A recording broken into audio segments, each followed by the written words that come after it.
Your hat's on the store. Oh, you could put it on the bag right Does that mean someone else is having sex in there? Look at what was gifted to me. I eat a lot of cake. I really do. I love donuts, cakes. Yeah. Where are you getting them? Donut stores, cake places, Italian restaurants. You know who has the best chocolate cake that I get all the time? Sight Glass. They have those slices of chocolate cake. I don't know them. You didn't bring any, did you? No, I wish.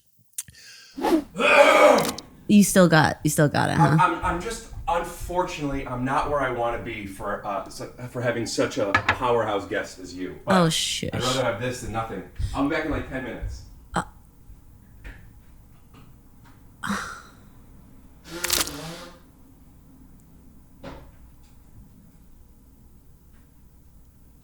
Let me inject you.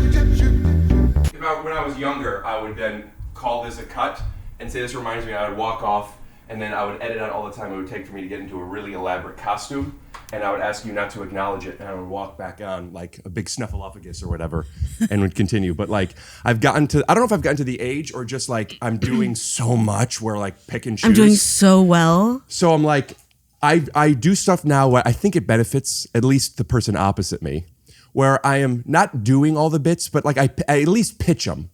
Here's what I could have done. Okay, I love that. Because it's cheaper, it takes less time, and it's still just as funny. And you get it. And then you don't have to do the rest of the podcast in a snuffleupagus outfit. Well, yeah. Too hot, maybe. By the way. Tell me. I've been where you are for weeks, and I might be clearing my throat too. I just feel like it's taking a long time to heal. Yeah. I took a negative test, and from someone else who was negative. Yeah. And I replaced it with my positive test. And no. But gulp, gulp, gulp, gulp. Yeah, we have been talking a little bit because we were supposed to do this a week ago, and I was sick, and you had just gotten over it. Glug, glug, glug, glug, glug, glug, glug. And you were like, Rick, I know what it's like. And you walked me through it. You explained. For people that haven't had this round of COVID, do you want to like let them through? Like, if somebody's watching this, they're at home and like, ugh, I feel so bad.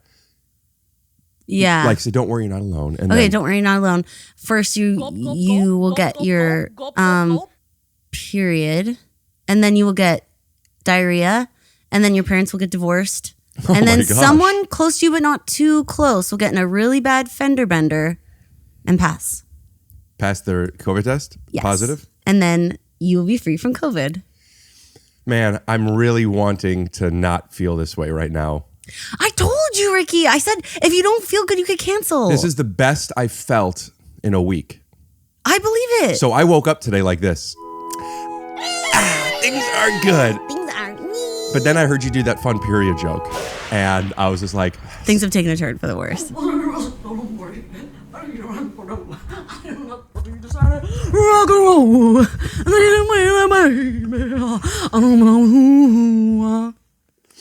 Do I have to put these on? Oh, this episode is sponsored by Marine Layer. Oh, Bubba, that looks like the most delicious bag of chips I've ever seen, baby boy. No, it's clothes. Baby, please, I'm starving, baby. Oh, Bubba. Okay, Marine Layers. Marine Layers. Oh, Bubba, baby. Oh, what's in the bag, little mama? Could I have a scary wig so I don't have to be a full Popeye, Kaiki, scary Popeye? Ooh, baby, who's that good-looking little girl? Now, who am I speaking to? Haunted Popeye found at the bottom of the sea? Popeye girl? I'm a scary girl. I'm a scary girl who thinks that she's fooling everybody, but she's really Popeye. I was doing a podcast with my friend Popeye. He went to the bathroom, and then some sort of a strange version of my friend came back. No, I'm Popeye. Okay, Popeye, if you say so. If I wasn't Popeye, could I go like this? Oh, that's my best friend, Popeye. I know it. Ain't nothing wrong with you, baby boy. Well, sometimes when I am regular Popeye, tell me more, Popeye. Before I eat my spinach, I put on clothes, but then I eat spinach, and my clothes need to get bigger because of my big old arms. Absolutely right. That's why I love Marine Layer. Popeye, you acting strange. marine layer sounds like something you'd love, but you seem a little off, Papa. The reason I'm a little off is because I've seen promotions where you could get 5% off. I've even heard of 10%. But right now, you could get 15% off using code TYSO 15 at marinelayer.com. Oh, baby, what the baby? You're saying that's code TYSO 15 for 15 hubba bubba percent off your entire hubba bubba marine order on marine. At marinelayer.com. We'll tell you more about it later. No. Oh, you were like, I can't engage in a period conversation right now. I don't have the energy. I was like, that's such a funny time to talk about your period. I find that women find the funniest times to talk about their period. And what you did worked. And I was like, I want to play in this. Oh, are you kind of jealous? Maybe envious. Dick. Overzealous. We sang that last time. Swipe to it. Maybe overzealous. When you're down, I get so down. I don't know that. When you sang king. Yes, you do. Oh, yeah. Dun, dun, dun, dun, dun, dun, So easy. And he goes, you don't know me, but if you did, baby, I would love you too. Yeah. I think that was it. Something we sang? No. On our last tour? I don't think we did that one. We did Country Roads, Take Me Home. We did Sweet Home Alabama. I think we did. Then we pivoted into pop. We did Dirty Pop, Baby Can't Stop. What's the deal with this girly life? And when's it gonna fade out? And we're doing what we do is not a trend. We got the gift of girly pop, we're gonna grow till the end. It doesn't matter if you were born a girl or not. Then we did all of Shania Twain. I cut that no stuff guitar. out. I cut that stuff out. Oh, okay. It's on Patreon only. Oh. So if you want to see that, patreon.com/takeyourshoes off. But we may have taken that off Patreon too. I feel like if you tell people to go to your Patreon. So you bought a drink and then you poured it in a glass. I don't like, but obviously I use, but I don't love plastic. Yeah, this is Rick's, by the way. Yeah. Big plastic shit, Rick. Destroying the planet one big ass bottle at a time. Ting. What was that sound? Is that your tooth? It was my smiled? tooth falling out. Wow. You know, I actually had a question prepared for you. Is that a new little book? I didn't see you have that little book before. I got it after you left. Okay, I really do think that's like a little, like when I was a little girl, I had lots of little books like that. And I couldn't buy them. Obviously, I didn't have any money, but adults were always buying me little books like this. So I wanted to ask you, and the reason I bought this is because I know you use books. Do you ever look through your old diaries? All the time. I knew it was going to be that. Did you use that already on another woman? No, I drew that when I sat down before, when you saw me draw it. I was doing it. I was drawing you. That's how I knew your hair looked like this. You always have one picture like that on deck for one of the 2 female guests you'll have in a calendar year. I had a guy guest. By the way, book, there's only those 2 pictures in it. Wow. This is you. So you did that whole bit. Were you waiting for, because you took a long time drawing it and you were pretending you were writing down a joke. Were you disappointed that I didn't say like, what are you writing? No. So that you could show? Can I tell you? I'm going to answer you honestly. Okay. And I'm going to answer you about this and jokes in general. Oh my God. Oh my God. I find that a joke, when done honestly, when done pure of heart, it would be a lie if I said it's just for me, because it's not just for me. What is with you in the just for me? When we lie, it's not for the other person. It's for us. But I'm being pure right now. Okay. The joke is not just for me, but it is for me nonetheless. So when I do something, I would love an opportunity for it to come to, pardon my French, fruition. However, if it doesn't, it still exists and I can't appreciate it. So you plant these seeds, I'm loving you this. juggle these balls. Yeah. And maybe you'll catch it and throw it back up. Maybe somebody else will catch it, maybe not. But I cannot focus on all the balls and all the seeds I've planted. All I know is I'm trying to grow the world and play. Yes. And sometimes people might get the oxygen and catch the ball. If not, they might be a redneck. We'll be right back. Gulp, gulp, gulp, gulp, gulp, gulp, gulp. So like if a tree falls in the forest and no one hears it, is it still a joke? I've had this debate with Henry Winkler, Okay. who was just on my Patreon. I met Pamela Anderson. How? That was my impression of a Native American saying hello. I've heard you say that joke before. No, you haven't. Yes, I have. I took it out of our episode and I put it on Patreon. I'm really trying to get my Patreon up. Yeah. What is it? $40 per joke on there? To pay for a joke. Each month it's different depending on how many PPJ? jokes. Yeah, PPJs. This is good. PBJ is my favorite sandwich. So, you know... A paper joke sandwich? Okay, do you know the movie The Pest? Mm-hmm. Kind of. I just rewatched it. That's with Chris Kattan, right? No. You're thinking of Chris Kattan's Marvelous Universe.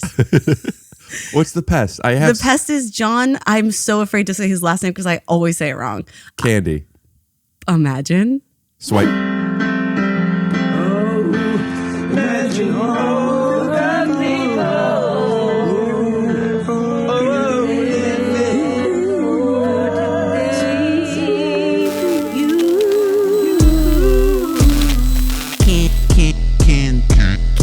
So dandy, yeah, I called him my daddy. I just knew that I wanted to do comedy like my man. He's so good, he's the man. He goes, Toronto, where I stand. I live there, I was born there, I was raised there. He was my idol. You a chicken haircut? Sight, big pancake, Uncle Buck. Here's 25 cents. Take this rat to pull that mole off your face. Track. Trains, automobiles, trains, planes, planes and automobiles, trains and planes, planes, automobiles, trains and planes. That's not what I see. I see pride. I see power. I see a badass mother who don't take no crap from. That's cool running John Candy. Cool buddy Candy. Hold it up. Sandy, he turns around with a Jamaica. Second City, comedy, improv, wannabe, gotta be. Like candy. I don't know any of his other movies, so I can't flow. I really only know the trains, planes, ones, and something about Home Alone. He's in that. Ooh, he is in the back of the band. He is singing. I play poker. I like with it. My friends. You could be our babysitter. What? Can I have my basketball back? Yes. I have seen The Pest. I'm not remembering. Okay, it's John. I want to say Leguizamo, and that's wrong. I think it's Leguizamo. I can John never Leguizamo. Leguizamo? Yeah. It's easy to remember because it's like the name. I always want to add an extra flourish. Leguizamo. Yeah, like that's Italian. but I he's know. not Italian. Anyway, so his movie, in it, speaking of PBJs. He was the bad guy in Spawn, too. Never seen it. Have you seen Chef? With Tony Soprano? No. With Jon Favreau. Yeah. And he's Tony Soprano to me. Have you seen John Wick? John Goodman. Yes. All right. So The Pest. Okay. So in it, he steals these little kids' lunches and he's running away. And in it, I mean, then we were watching it. My husband was like, that makes me want to throw up to think of eating some other little kid's lunch. And for me, I was like, I can't imagine anything more delicious than getting to eat a little kid's lunch. Like if you took me right now to an elementary school and you gave me one of their lunches, I'd be in heaven. Because you like the idea of a kid's lunch or because he's been touching it? I don't care if he touched it or not. I don't mind if he touched it or not. I love that mommy touched it. Like I want it to be made by mommy's fingers.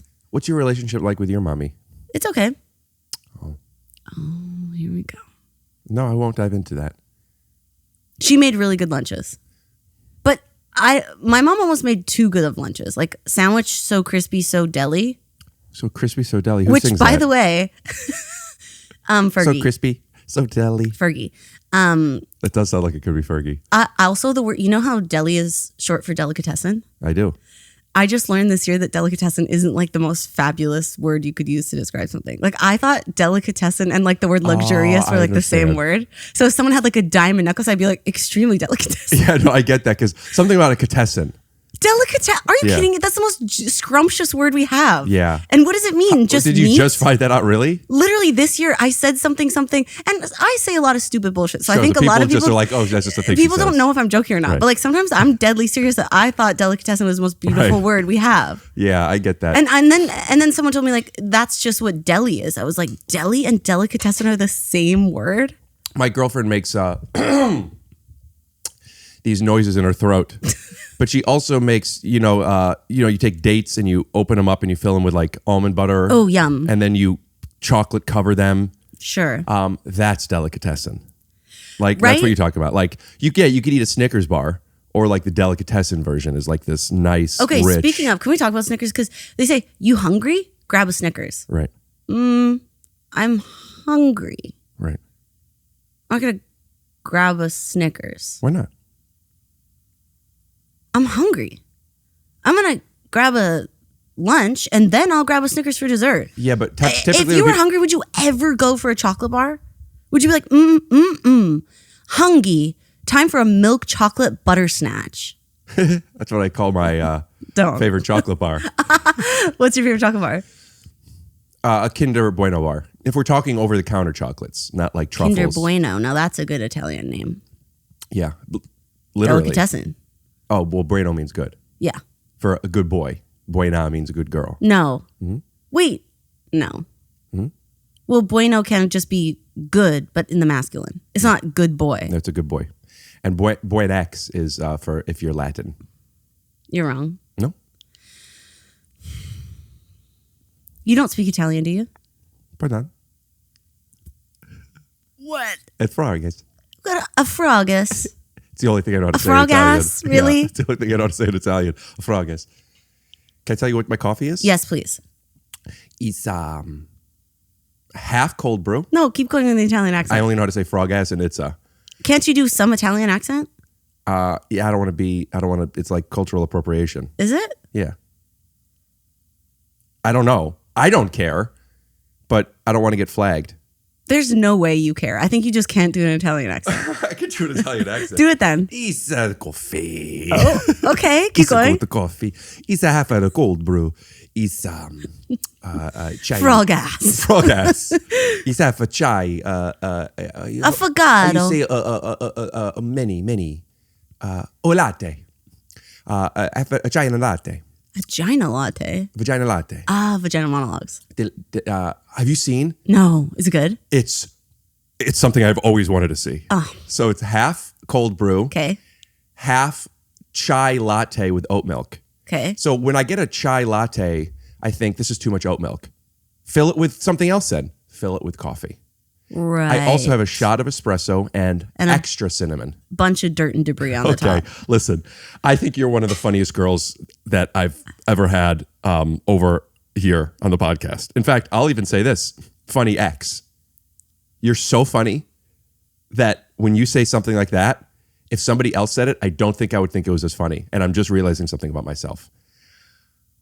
I had a friend on. I won't say who. He's very funny. I was going over the video, and we're looking over and we're working on he said something that was funny, but like we kept going. And he goes, "That's it?" But as I was watching it, I thought it was like, "Oh, that was funny." But in the moment, I thought that was funny, just slightly different. Okay. Like it didn't need to pause. Sure. But I called him after. I said, you said that's it, and I didn't give it to you in the moment, and I feel like I should, and I want to say that was really funny. And I think he's funny, and he is funny.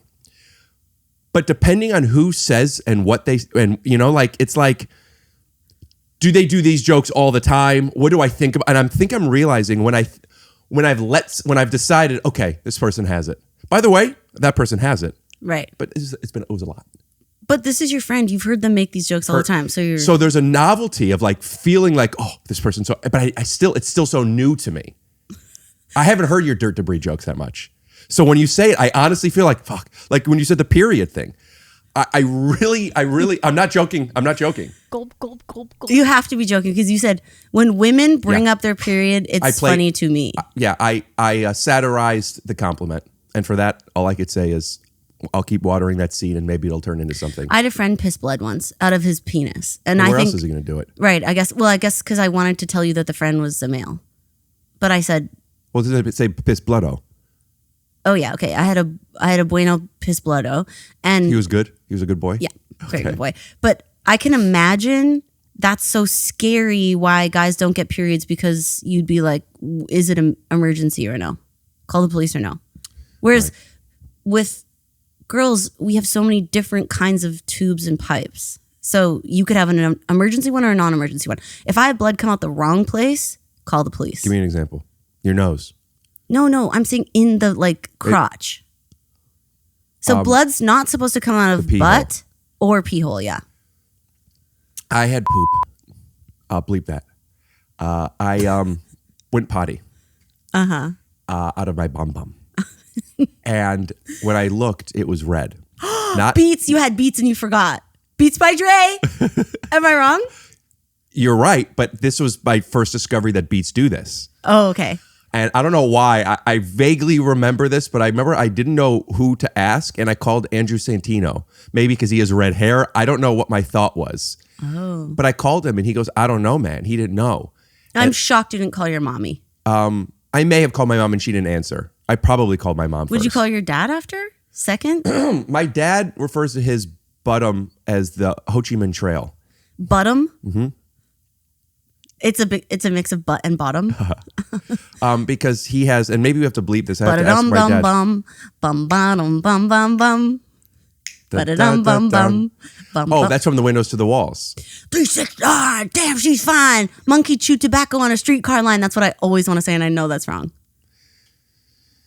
But my dad has hemorrhoid problems. Oh, shit. I guess I'll just say hemorrhoids, and you could fill in the rest. Right. I don't think anybody has a hemorrhoid, Celebration. Yes. So I think my dad might just assume, yeah, that's what you do. You shit blood. But you said your poo was red. You didn't. I don't know. The water, it was the red. Water, blood in the water. Shark Week. Mm-hmm. That's scary. Because if it's just a red turd, then you're probably fine. But if the water supply has been tainted. I feel like that's one of those rhymes that tell you if you're supposed to drink it down or flush it down or something. No, but you messed there's it up. never drink it down. Yeah, if it's if brown. It's yellow, let it mellow. If it's brown, drink it down. Right. I used to do a bit about how I people just really give a lot to something when it rhymes. Oh, yeah. Like red sky at night, sailor's delight. Pink sky in morning, sailor take warning. Yeah, it's just like, it's got to be That's true. for you today, yacht boy. Oh. Because I remember I used to not believe that to screw something in, you have to go right until I heard that. Righty tighty, lefty loosey. Yeah. And that doesn't even rhyme. I know. That's the crazy well, thing. Righty tighty does. Yeah, and it's alliteration. If you start with a rhyme, you could end with alliteration. You know, I get myself into a bit of a pickle juice sometimes with that righty tighty, lefty loosey. Pickle juice? How could you just say that like it's nothing? Oh my God, are you okay? Yeah. I'm sorry, I shouldn't have said it. Oh, did you cut your hand? I'm sorry. Let me inject you.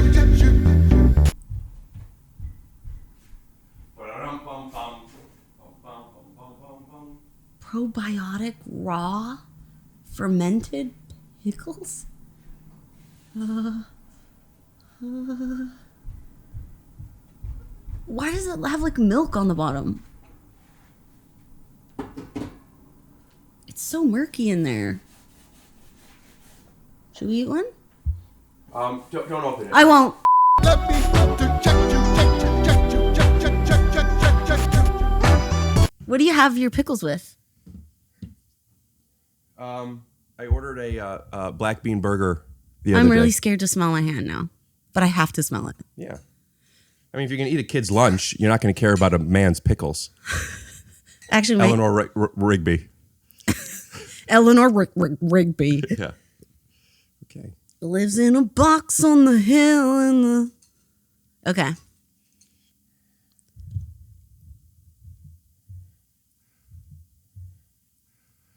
I've done maybe, I'm guessing at this point, 220... Push-ups. 225, 227 episodes. Okay. Nobody has casually said Pickle juice. I'm sorry. I don't think it's been... I know, I'm sorry. I didn't know that. You couldn't tell I'm Jewish? I mean, While you're bragging about delicatessens being the nicest thing in the world? All right. I'm going to take a shower. I'll be right back. Okay. Come back really wet in a snuffleupagus outfit. Okay. Shit. What is it? Oh, you broke it? Or is that a tooth? Is that glass? It's ice. And now it's just melting my hand.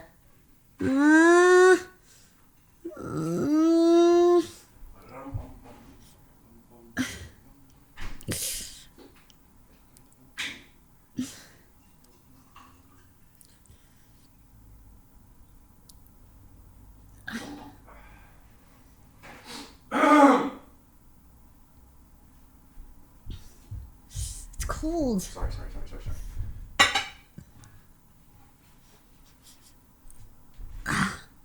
Thank you.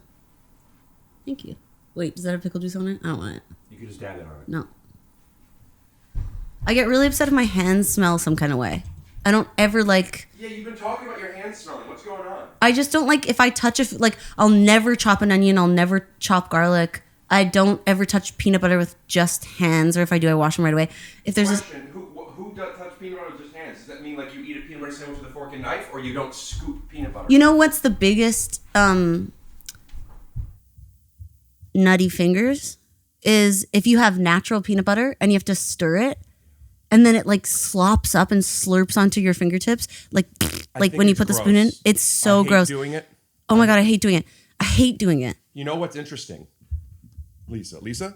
Yeah. Lisa. When I was younger, I used to love a new thing of peanut butter because Mom chose Jif. Oh, yeah, and Jif. you can make a face in it. Oh, and it's like so pristine. It's like a placid lake at 5 in the morning. Palm oil much? I don't eat that shit Cane anymore. sugar much? I don't mind the sugar. I mean, I do, but not as much as the oil. If I had to pick, I would pick refined sugar over vegetable oil. Sure. Ambidextrose, that, glucosaminoconine. Are those oils that could use both their hands? Yeah.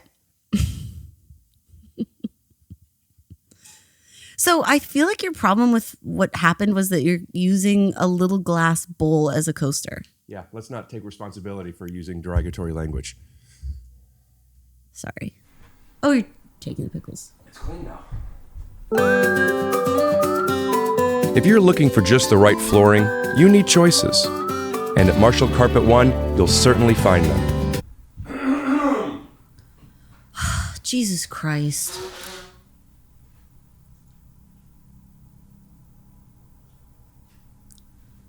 You always blow your nose that loud? You know, I used to be insecure about it. Honestly, yes. And now you're becoming your dad. Am I wrong? No, I was always my dad. Right, but you're just not hiding it anymore. I never hid it.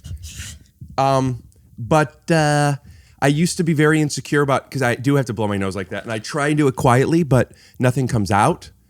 And Unless you really go for it. Yeah, so I remember in school when I had to blow my nose, I would want to go out in the hall to do it. That's normal. When I was allowed to be in regular people class. Did they take you out? Oh yeah, I was in special class for a while, and then I had to go to special school. What was it? The kind where kids throw chairs at the walls?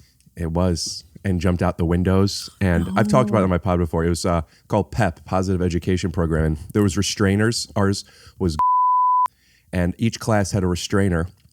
Bleep the name. Wait, I don't know. Just okay, do it. so sorry. This was Pep starring, not Pest starring Leguizamo. Careful. Correct. But I guess,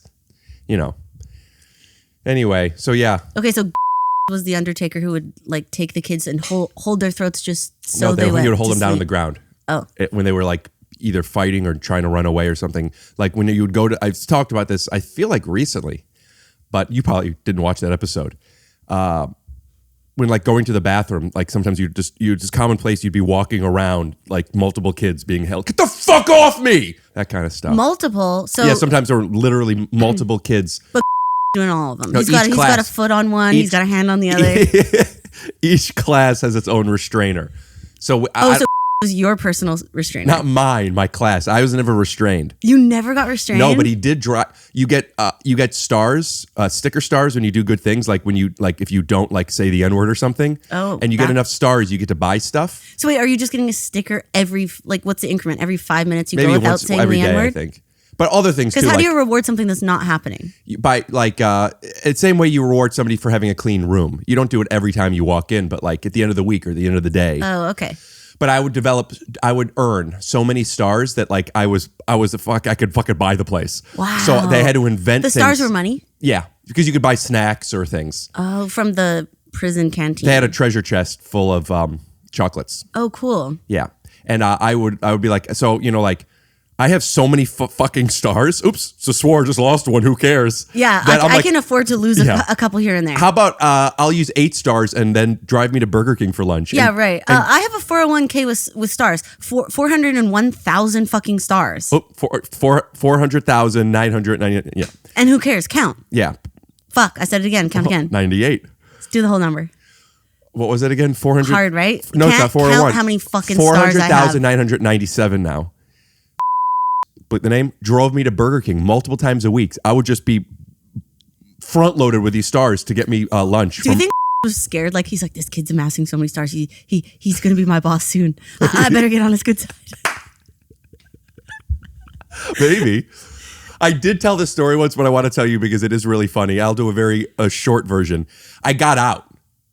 I only had to go for half the year, and then I got to go back. You got out on good behavior? I got out on good behavior. I had so many stars, I bought freedom. Wow. And they you blasted off into space finally. So the first half of the day, I was there all of like for the first semester plus. Then I would be there for the first half of the day, and then I would get to go back to my regular school for like a couple of classes. This is devastating. You walk back to your regular school, you're like, I'm dripping in stars, No, I was bitch. And embarrassed. everyone was like, stars mean nothing here, dude. Here we do rocks. How many rocks do you have? You're like, none, but I have a shit ton of stars. and at this school, they're like, it's bad kid school here, actually. We do swirlies and we swear to get rocks. So now by night, you have to say swear words to get rocks. But if you accidentally do your night behavior in the day, you're losing your stars. So you're saying in regular school, we're rewarded for swear words with rocks?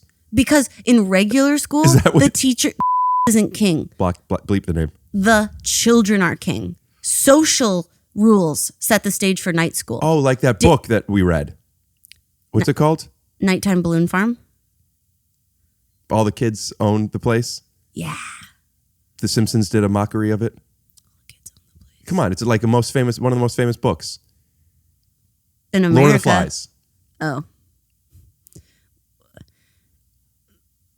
We read upside down stories from Wayside High. Yeah, well, you guys were gifted rocks for swear words. I think you went to a special school yourself. I almost did. I was on the brink. I'll tell you after. Well, now the audience is on the brink. What do you want to talk about it now and I could go back? Sure. They pulled me aside to do the special test. And the test is something that I failed. And they brought me into the special. Sounds like you were molested. Well, speaking of being molested, in my school, my elementary school, the girls would sing a song that went a little something like bum tit tit, bum tit tit, play the hairy banjo. I'll do bum tit tit. Go ahead. Bum tit tit, bum tit tit. Play the hairy banjo. That's how it went. And we were in third grade. I had no idea what a hairy banjo was. I was like, what is the banjo? I still don't know what a hairy banjo is. I think it's for later when your banjo actually gets hairy. Wait a minute. Do people refer to your knees as a banjo? Maybe yours, you spindly little fiddler. Oh, that's what I'm talking about. So fucking quick. Did you have is that spindly little fiddler something you say, or did you just come up with that? Yeah, I say it all the time. Oh, okay. It seems like you just saw it. My Finsta account is at spindly little fiddler. That's so when you're spying on people, they're like, oh no, and now I blew my cover. Because when I get on that, my Finsta to look at other people, I'm like, dunk, dunk, dunk, dunk, dunk. When I get my phone out, dunk. Whenever somebody says that I blew my cover, it makes me think about somebody spotting a sharpshooter getting blown. Is that why we say that? I think so. Like when they say get my 6, your cover is really your butthole. But you said, you blew my cover. Does that mean like back in the day we said that if somebody got shot? So what you do is like if let's say you're like the sniper and then you have somebody covering you, right? Yeah. He's not going to be covering you anymore if he's getting blown. He's too distracted. So now you're blow job. There's a reason that we call it a job because it's hard work. You know that the word cliche is actually an onomatopoeia. I just learned this on TikTok. You know onomatopoeia? Of course. Zoom, swish, zip. Zorink. Blunk. No. What was the last Grip. one? Blunk isn't one. Yes, it is. When you get or hit. Did you say blink? Because it doesn't actually sound like that. Blunk. If you take a big piece of wood that's hollow but thick and you hit it on somebody's head, what noise does it make? That's dunk. That's donk donk. Donk donk. Whoosh, whoosh, sing, sing, sing. Donk donk donk. Whoosh, yeah, but the onomatopoeia is when you spell it. WHOOPH. Donk donk donk. Okay. Anyways, cliche. It's anyway, unless you're talking about multiple ways. Okay. Anyway, cliche is an onomatopoeia because back in the day, the printing press made it sound like cliche if you were going to copy something. Oh. So cliche was like, that's the sound it makes. Now, you believe that? I heard it on TikTok. Yeah. And I believe everything I hear on TikTok because I'm a little girl. So I got to go out of Pep for half days. I was very embarrassed about it. People would say, "Where'd you go?" I said, "Leave me alone." Ooh, what would you actually say? Because I had a lot of girlfriends that went to like Catholic school, and they were like, "Oh, was that the orthodontist again?" And we were like, "Is he your boyfriend? What's going on?" Like everyone had like an elaborate lie. It's kind of like when you're on a date and you go to the bathroom to fart, and they say, "What were you doing?" You say, I was in the bathroom blow. farting. That is what I would say. If I was doing blow. If I was doing blow. I remember I once went to the bathroom. I was someplace. I was at the Beverly Hills Hotel. With let me guess. With that name of the actor that you said before. He's a friend of mine, a new friend of mine. He's a guy. He was totally platonic. I wasn't doing anything dirty. Okay. Oh, fuck. Oh, there's some cartoon burping going on over there. This episode is sponsored by Marine Layer. Wait a minute. Oh, Elvis can't fit in anybody's britches because his dick's too big. Do you think these look comfortable? How does Elvis dance? What are these things? What does Elvis do? He goes like this. Oh, right, but one is out. Okay. But also, I gotta say that I was looking on their website. What am I gonna wear? Because I gotta show stuff off, and I wanted to get pants that were comfortable but aren't pants. Check these out. Take it. This waistline. This waistline's a little tight, don't you think?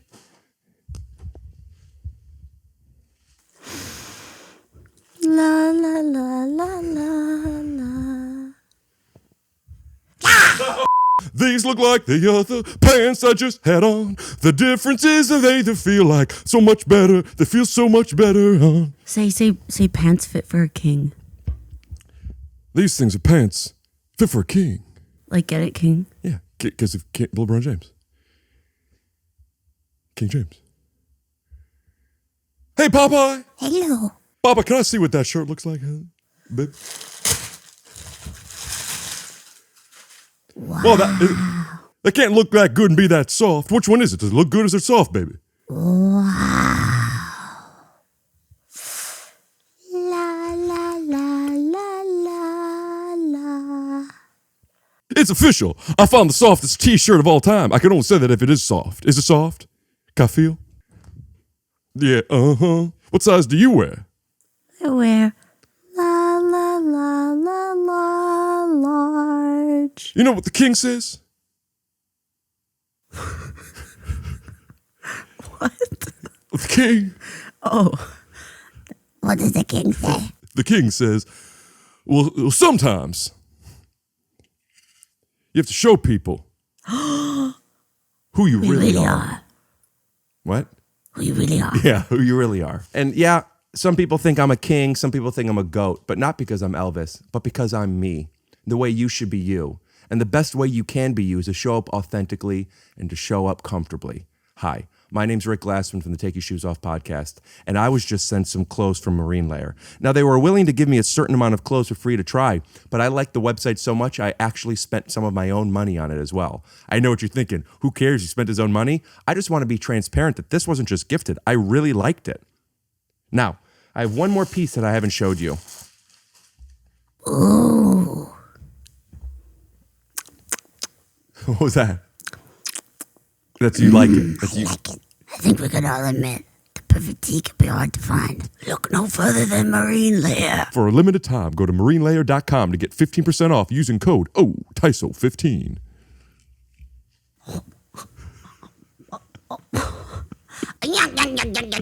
That's code TYSO15 at marinelayer.com to get 15% off your entire order.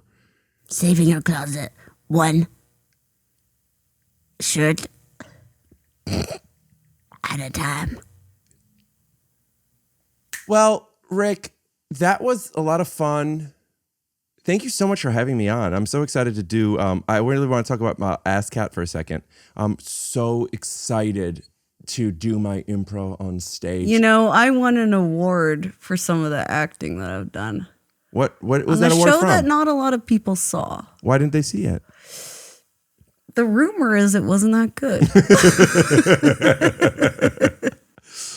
All right. I don't know. I think we got it. Well, thanks for coming over. You know what's upsetting to me is I wore this mustache after you wore it 30 times, and I bet you'll never wear it again after I wore it. I'll wear it. You will? Yeah. It's covered in snot. No, it's not.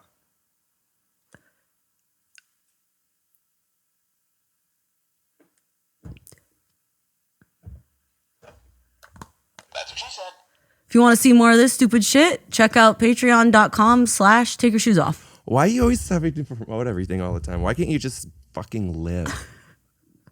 Hey, baby, because that's just fucking me, man. I put my... Take your headphones off for a second. What's that over there? Put my penis away. You could put it back on. I was just saying something in the audience. Too soon. And You didn't want me to see your mouth say penis? I didn't think that you would hear me with the headphones off. Oh, You were okay, looking sorry. away. Sometimes a guy will put his penis away too soon and pee in his pants. Yeah. And I did it, and I peed in my pants. I also, not only in my pants, a little on my pants. So You were like, whoa, get this thing in here, whoa. Yeah. And so what I do when I did that is I went and I washed my hands and I just went like this, like to dry them off. I shook, so then it was wet As everywhere. okay, you were like, just had a crazy time washing my hands, that's all. Then when I went, there was some people out there, girls too, and you know it's different when there's girls and guys around. Wait, girls can be people? I said peephole. Oh, through okay. the peephole, Okay, there were okay. girls. Yeah. But also, I don't want to make that joke because the truth is, I do think women are people, and Aw. That's honestly why I respect you so much. You're like one of the only male comedians that thinks that. Like it actually means a lot to me. I have a good circle of friends, and I know I'm not the only person that thinks that, and I'm sorry you've been around that, but I have a good circle of friends that think that kind of stuff. That's actually like, it's like really awesome to hear because it can be really hard being a woman in comedy and hear someone say like, girls are people. Are people Like girls just aren't girls, just even like they're actually people that we can be part of it. Like if a purple people eater came, he'd be like, girls are it too. I don't know what that means. Are you? What have you experienced with this stuff? Because you do more improv stuff. Yeah. What happens? When I go to the doctor, they say go to the vet. Who's they? Who's they? The people in the waiting room. They're like, oh. wait. What are you talking about? Now I don't understand. Okay, and now I've lost you. See, now it's like the difference between men and women is too great. Like, I'm saying stupid shit now. Okay. But I believe that you do experience a lot of men who don't think you're a person. Oh,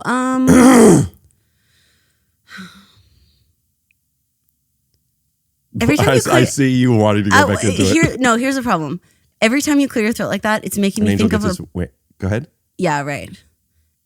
Every time you clear your throat like that, it's making me think of a part of Ferris Bueller's Day Off, and it's kind of driving me nuts. Speaking of driving me nuts, pun intended, are you talking about when they're trying to reverse the mileage? No.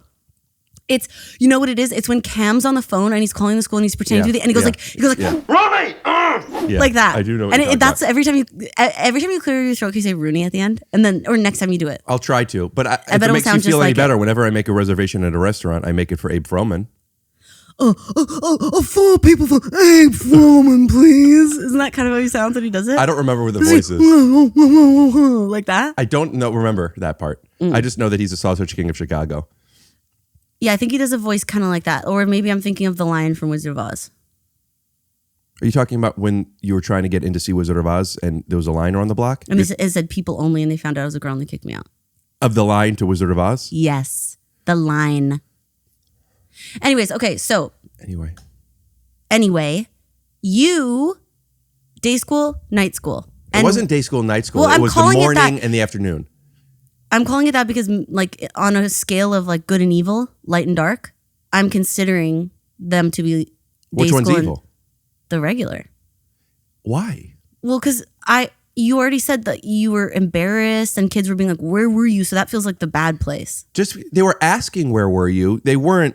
Oh, they were my friends. They were actually really nice to me. They were just wondering where I went. They're just looking after me, Mom. That's why they're coming to the house and kicking on the door and breaking windows and stuff. They just want to see if I can play. I definitely wasn't defending people who were like that to my mom. I was going home to my mom and saying, like, what am I supposed to do to have people want to be my friend? Aw. And my mom, I remember, because my neighbor, sometimes he would play with me and sometimes he wouldn't. And when there was other friends over, he wouldn't include me. But sometimes if it was just him, he would. And he said, my mom would taught me basically what men now do, women as well, which is not okay, playing games. She said, you know what? Don't ask him to play anymore. And eventually he'll, see what he does. But I would stop asking him to play. How old were you when this was happening? This was before PEP. I was probably, give or take, a year Pre-PEP. 10. 10. Isn't it funny that we used to say play was like such a word we used with our friends? We'd be like, do Still you want to is. play after school? Still is. No, it's not. Dude. Okay, look, maybe People comment. They say, why does Rick say play so much? I'm telling you the truth. I know that you use the word play when you're talking about like podcast and comedy and making art. But if you and I were going to like go get a coffee or something tomorrow. You want to go play at the coffee place? I would even say, we don't need to get coffee. Do you want to play coffee? And we could just have glasses of water and be like Abe Froman voices. Oh, this coffee is so nice. No, he didn't talk like that. But we can play like he did. I've never seen a king or beast with quite so little hair. That's what you're doing. I'm going to the main event where no king was before. I'm looking up, I'm looking down, I'm working on my raw. Rooney. It's rather an inspiring thing. Yeah. What's that from? I feel like it's Not Ace Ventura. Sure. So I would go back and people would be like, where'd you go? And I got my ear pierced so I could come back as a different person. Wait, like you had disguise that you only put on at the night school? No, I had it on for like even a day school at that point. Like I'm a new guy. I'm back to school. It's still pierced? Yeah. You have one more ear piercing than I do. How many do you have? 0? Yeah. Do you want to go play later and get our ears pierced? Kind of. Would you do your other one? I want to get a whole Don't bunch do it. cartilage. No, and stuff, you'd a whole never. bunch. I do. Rooney? Yeah. Well, when you said roar, I said Rooney. And I was thinking of as roars. So moving forward, I want you to know that I think of those as roars. Oh, looking up, I'm looking down, working on my. Love that. Yeah. Love that. And but anyway, I got to go back to PEP later on. They invited me back like as a speaker. No. To all the other kids to show, look what you could do. Or as Michael McDonald would say, look what I could do. Do you remember when he would do that? Look what I can do. Look what I can do. Don't. Yeah. And I went back and I played the piano and they had me play My Heart Will Go On from Titanic. Wow. And there was a choir of Angels. PEP kids. Wow. I never rehearsed with them. They never rehearsed with me. And Risky business for a bunch of peps. and I went I didn't know what to expect. I just showed up and I played My Heart Will Go On and I played my arrangement of it. I don't remember all the things. I just know like. And the other kids were singing? They were singing. Do you have footage of this? I don't, but it happened. And then they brought me up on, they said, So congratulations, they lifted you up on their shoulders and everybody's screaming. and they had me walk Every girl onto the gave one little stage. kiss. They had me walk on the stage and they gave me a pen that had my name engraved on it. And I said, thank you so much. I held the pen up. Yeah. Wow. I played Titanic and I held the pen up. And Was this just like a year after you graduated or were you still in high school? Or I was still in high school. I don't remember when. It was probably the next year. I was probably in 10th grade. So why were they awarding you for graduating from PEP? Yeah, so not everybody leaves PEP. So that's like You can check in anytime you like, but you can never leave? Are you talking about the Eagles? Yeah, like as if You PEP was talking about Hotel California. Can I ask you a few questions? Did PEP have mirrors on the ceiling? No. And either depict champagne on ice or pink champagne on ice? Are you saying either because you don't know which one it is? No. I'm giving you an option. I think it's pink champagne on ice. But you could depict it however you'd like. Well, because mirrors on the ceiling, what? Depict champagne on ice? Is it reflecting the champagne on ice back to me? Hey, Google, what time is it? The lyric is pink champagne on ice. Anyway, so you were all just prisoners there of your own device. Mark that moment. After you said prison of zero device, we'll keep that. We'll come back to me. I just want to give that note. We'll put in a voiceover. I'll do it after what the lyric actually is, as if that's what Siri says, or whoever I said, Alexa or whatever. Coming back from Depict Champagne on Ice. Yes. And we'll keep that, rewind it back. Lil Jon got the beat, make your booty go. And we're back. Onomatopoeia. You got to pee? Onomatopoeia, make your booty go. Onomatopoeia, make your booty go. That's so true. Mm-hmm. Clap. Is that an onomatopoeia? This is TSAAA.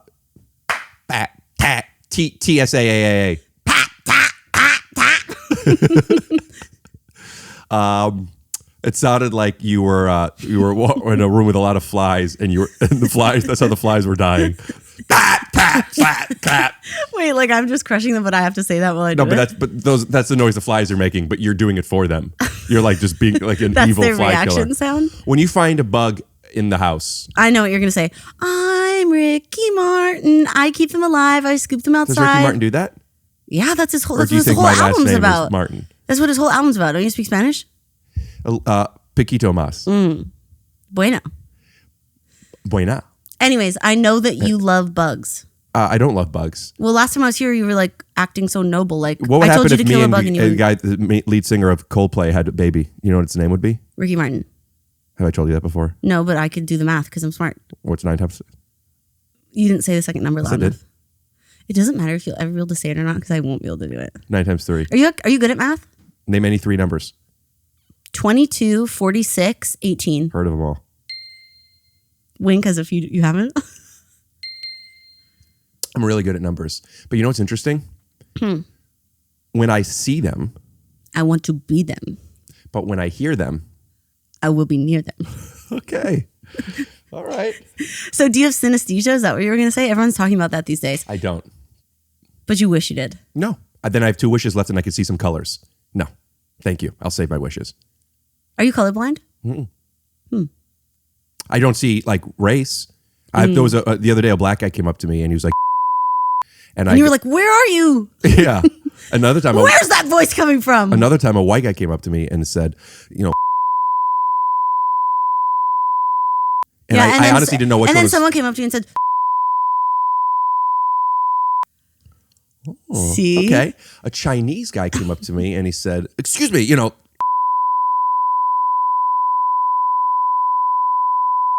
there's this stereotype that all Chinese people are good at martial arts. Have you heard this? No. They say that Chinese people are good at martial arts. And when I remember when I was a child, I took Taekwondo lessons. And I knew this stereotype even as a boy. Okay. The teacher was a white man.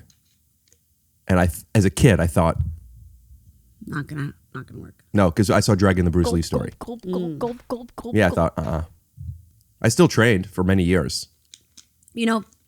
I just met a guy named Bruce yesterday, and he said that when he was a kid, he got made fun of because Bruce was like a wimpy name, and now it's like the strongest name we have. Oh, was he a kid before Bruce Lee? Yeah. How old is this man? Old as dust. He said he grew up in the early 60s. Grew up in the early 60s, which meant he was born in the mid 50s. In the 30s. Here's how bad at math I am. If you say an age, I don't know if this person is dead or not. Even if you say 1908, I'll go, there's a chance. There's a chance what? Still alive. Of course there's a chance he's still alive. See, you're making me do the math. That's too old. 114 if his birthday hasn't happened yet. You know how you could do that? Because 8, think of it this way. This is why I like to see numbers. 8, I look at all numbers as how far away are they from a 5 or a 10? Oh, that's smart. Right? So, for example, if you have 5, that's the base, right? 6, it looks like this, right? Yeah. So it's 1. This is some pep shit right here. I know it. No, I figured this on my own. This is 1. So it's when you look at a 6, I see a blank and a 1. 7 is like this. The stick is the 5 and the 2. So 1, 2, 3, 4, 5, duh. So like the stick and 7, that's 2. 8. We're talking alarm clock numbers. 8 is 3 because Yeah. of this thing. It looks like a 3. Yeah. Right? And 9 is this, and it just has that hole. It just needs 1 to fill that hole, and then it's a 10. So when you see these things, so when you hear 1908, I see a 3. It's 2023. We know that we're 1 full and 1 half away, 15 away from that. So it's just 115. Have you seen the kids on the internet doing mental abacus? Mental abacus. It's so crazy. There's videos on the internet where the teacher, she flashes these numbers on the screen and it'll be like +9, -3, +17, -10, +2, +3, like that fast. and the kids are sitting there silently, just flicking their little freaky fingers around, like watching. And then I'm picturing a clip of aliens with fingers on it. It's like, so strange. It really looks like that. And then it ends, and then she goes, okay. And they all put up their hands and they go like, the answer is 8. Think of any number. Make it small so it's easy for you to do this. But it doesn't have to be small. I hate doing math exercises with number. you, Dad. I'm good at math. I'm fine. I'm getting good grades. Think of any number. Okay, got it. But will you do this for real with me? I'm asking you. Yes. Multiply it by 2.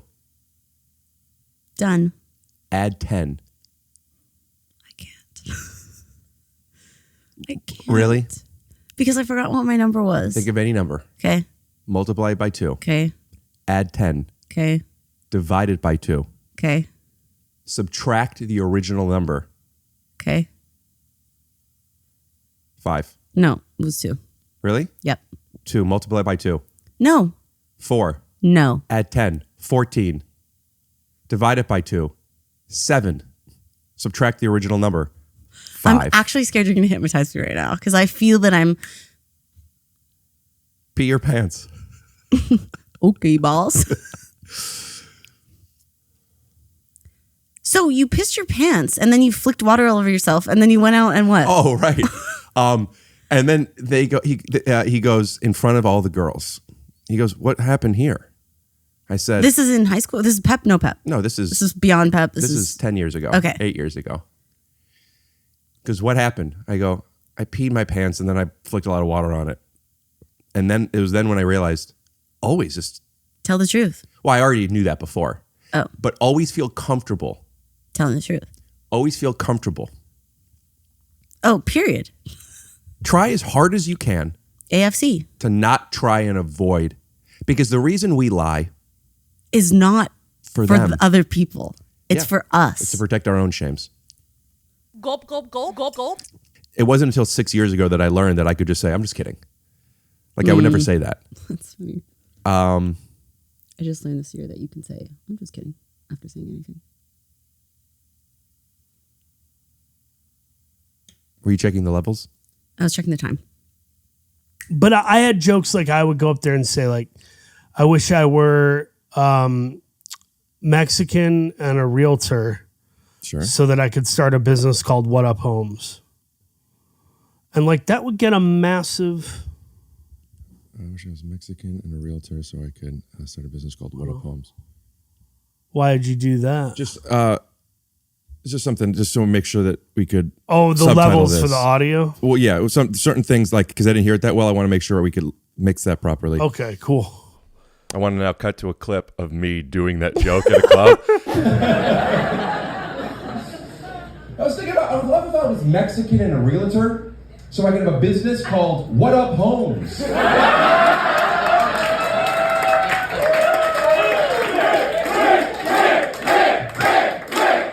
Swipe back. Rewind it back. Little John got the beat. Make your booty go. How would you spell the onomatopoeia of a clap?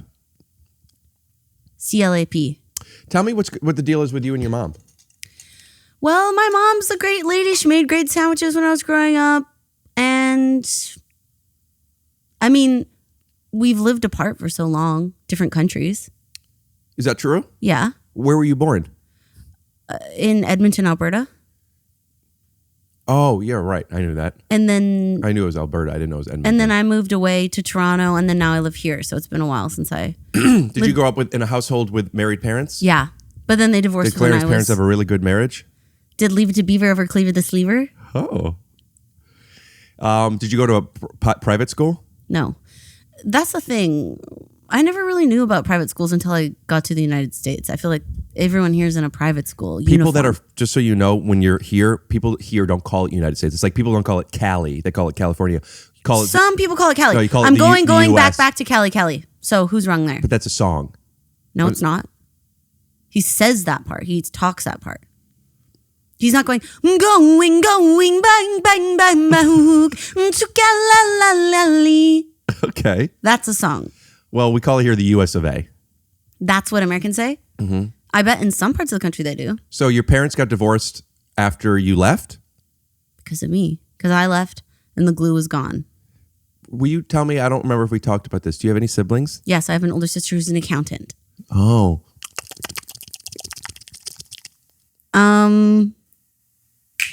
And your older sister left before you.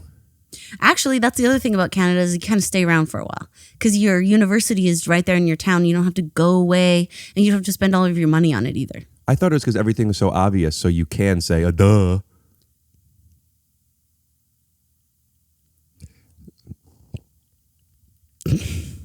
So you left, your parents got divorced. You were friends with your dad or you weren't? Friends with my dad. More than your mom? Yeah, well, because when they split when I was 17, and so I lived with my dad when my mom moved out. For a year? More? For more. Where'd your mom move? To first in... How far away? Not very far away. First, she lived with her sister, rest in peace. Then she lived with her mom, rest in peace. So there's kind of a thing where my mom lives with people and then they mysteriously die after. Oh. What the hell happened to my Oma? If you think about it. So your parents And what? My auntie just got cancer? Okay. Were you close with her? Not really. She was kind of mad at me. Why did your parents get divorced? I don't know. A lot of reasons. Did you see it coming? Not really. How did it make you feel? Sad. Well, but I remember, and this is kind of like my problem. I'm kind of like, maybe it's my superpower. I'm a very optimistic person. So I remember sitting at the kitchen table, me, my sister, my mom, and my dad, and everybody crying, and my parents being like, we're splitting up. And I remember going like, this is actually a really fun opportunity for us to have two different houses. And I'm like going to my sister, like 2 different rooms, which could be awesome. And mom and dad, you guys are going to be absolutely living your best. Like I was trying to like pitch it to everyone. Were you doing that to help or did you really feel that? I think I'm always like that. Like if something bad is happening, I'm trying to convince myself and everyone around me that we're having a good time and everything's fine. When did you get sad? When do I get sad? When did you? Oh, then when I was alone. Thank you. What did they say? What do you mean? What did they say? Hey, girls, sit. There's something we need to tell you. Yeah. Who led? I think my dad mostly led because it was my mom that wanted it. So then, it feels like it's the other partner's job to be like, listen. Right. Do you know why your mom wanted it? Yeah, but I don't want to say on public radio. Understood. She said it wasn't funny enough. She said that you weren't funny enough. Is that what you said? You don't want to talk about it. She came and saw me do improv. I want to know. In high school. I want to know. And she said afterwards, that was shit. That was trash. You didn't support. You didn't yes and. You stepped off the back line only to make jokes that kind of disarm the reality of what was already being built. You were selfish. You chased the shiny object without pursuing the reality of the scene in every fucking scene.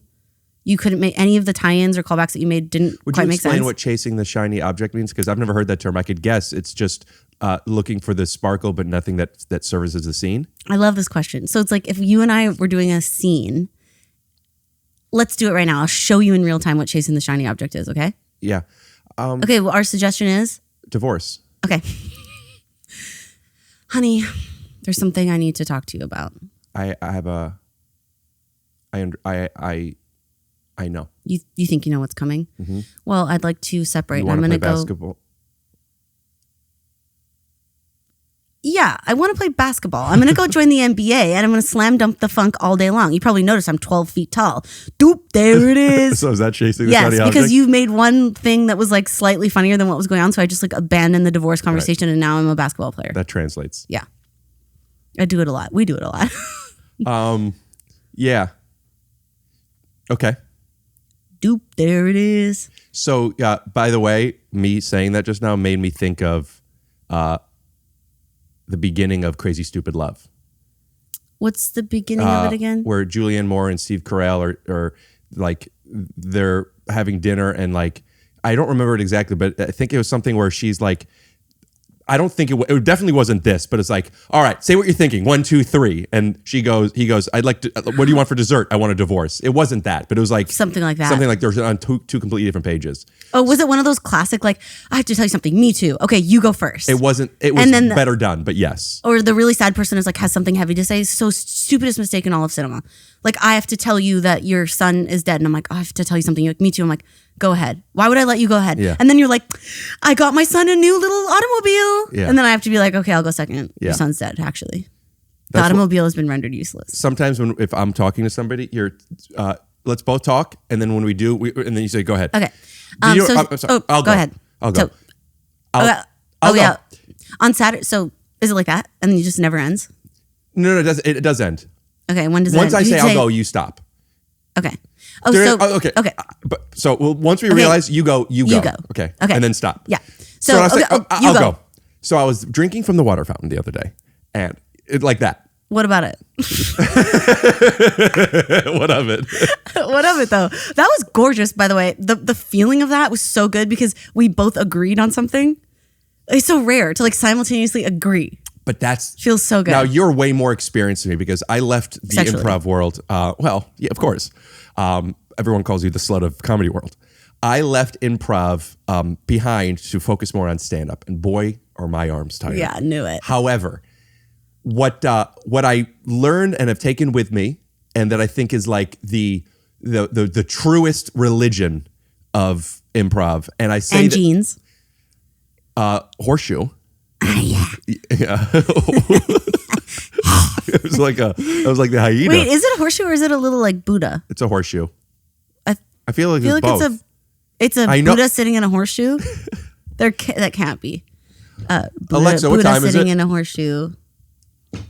So, I've learned this. When I first noticed this, I'm like, I think I figured out how to just make things funny. It's just from Will Ferrell. Just to like agree with anything. Agree with anything. Which to me is like the root of a yes and. Oh, yeah. Just to be like, yeah. Sure, yeah. Saying yeah, being confident and agreeing with somebody when in doubt is just funny. It's also great when you're being made fun of because it's way better than any comeback you could ever have. Sure. Like, oh, those your stupid little shorts that you shit in all morning? I pooped in them a little bit. Yeah, exactly. So much better than being like, I didn't poop in my shorts. Exactly. Because then I'm like, well, yes.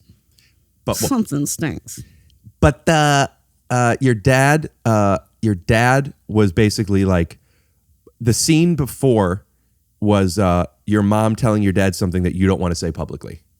Well, actually, no. I mean, I know why they divorced after like the years that followed, but they didn't like reveal anything. I know. In that I'm saying to conversation. them. Oh, like they had conversations about Yeah, this. but you won't reveal what it was. Yeah. Right. So I'm saying before this, mom tells dad, I want a divorce because secret. Yeah. Now dad goes, that's horrible. I hate that. But you know what? I'm going to take a little bit of the power here and I'm going to tell the kids what it is so they know, so they don't hate one of their parents. Yeah, and it I wouldn't feels say mutual. power, just like almost support. Yeah. Like, oh, you want this? Okay, like I'll help you deliver Right. this bag of shit. I think that was a bad term, but yeah. Yeah, like yeah. power and like helping, like the ability to make the onus. kids believe. Yes, totally. Yeah. Onus to me is like a word that you use when you're bragging. Kind of like when people are doing roasts and they refer to the stage as the dais. Oh, that's cool. Why do they say that? Because it's like when you spell theater R-E. It's just saying like, I know what I'm doing. That's interesting because that's Canadian spelling. Spelling or feeling? Smelling, peeling, feeling, sealing. You know, because we spell a lot of things British way, which can be embarrassing. Gulp. You mean it can be embarrassing? It could be embarrassing. It could be embarrassing. Because if It could be or not I never to thought be. I would end assumptions. Could be or not to be.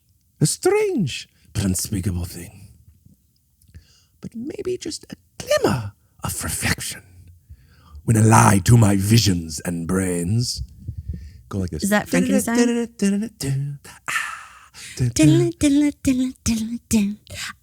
that.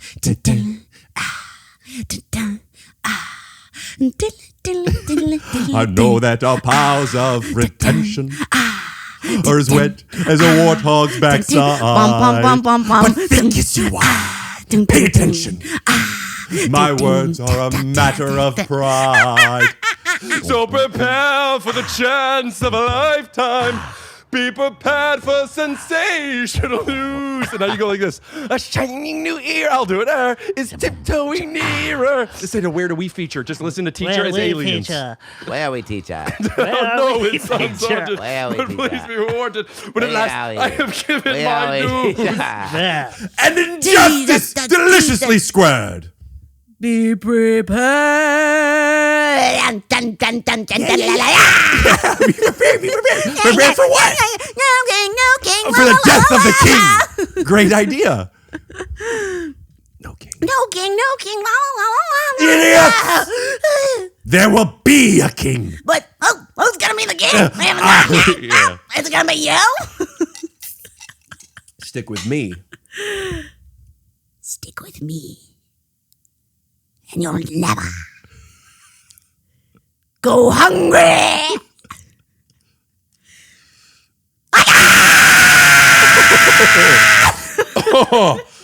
Oh, Jesus. I hope I ate beets or something.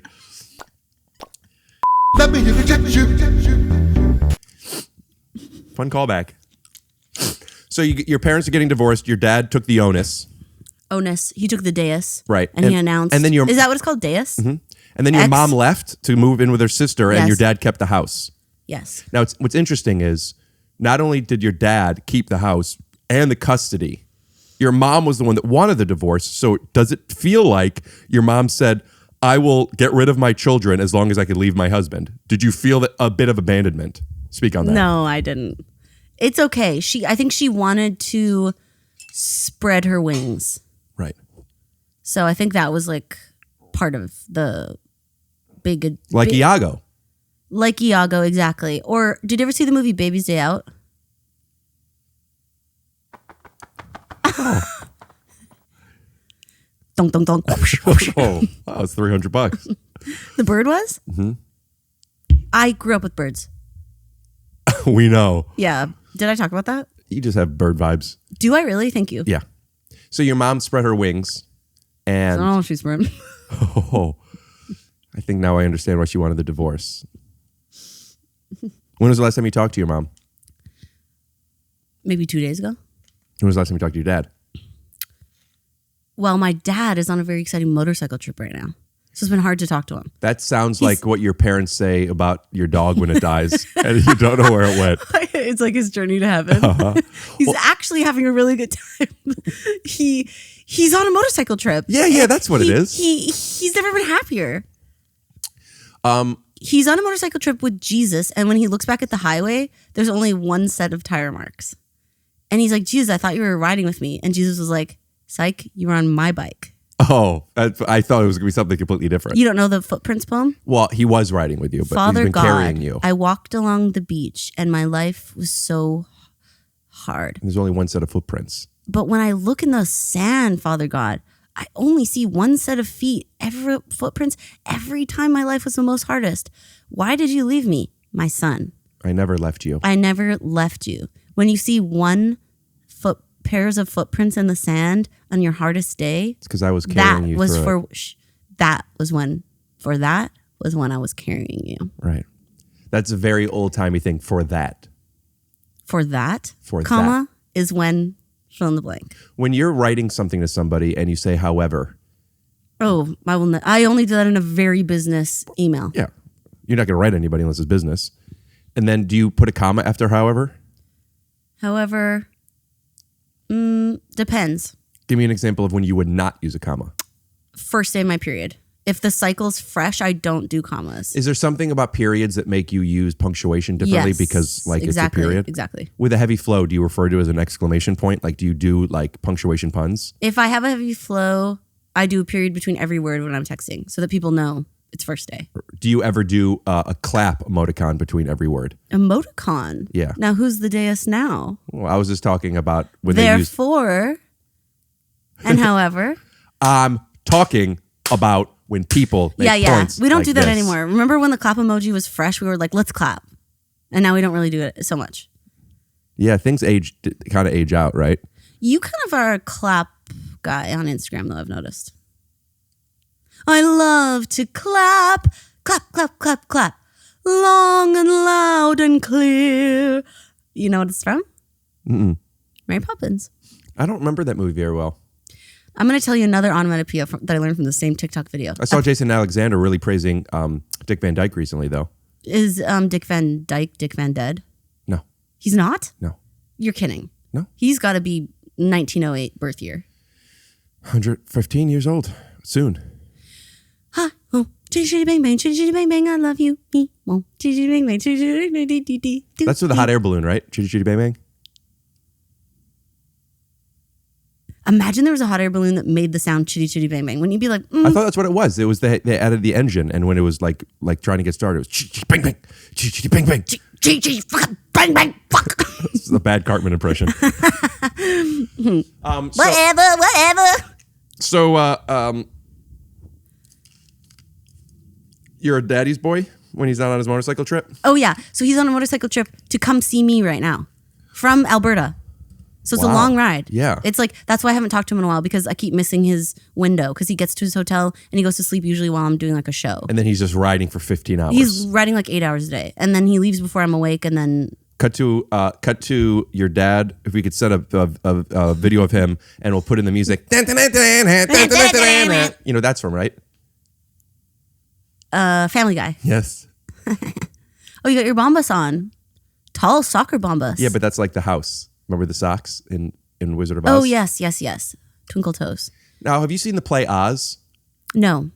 Isn't the play Oz to me feels like when teachers rap to get their kids into the subject matter. What? What is it? Oz is to musical theater as teachers rapping to get kids into biology. What's Oz about? I think Oz, from to my understanding, is a real hip hop version of the Wizard of Oz.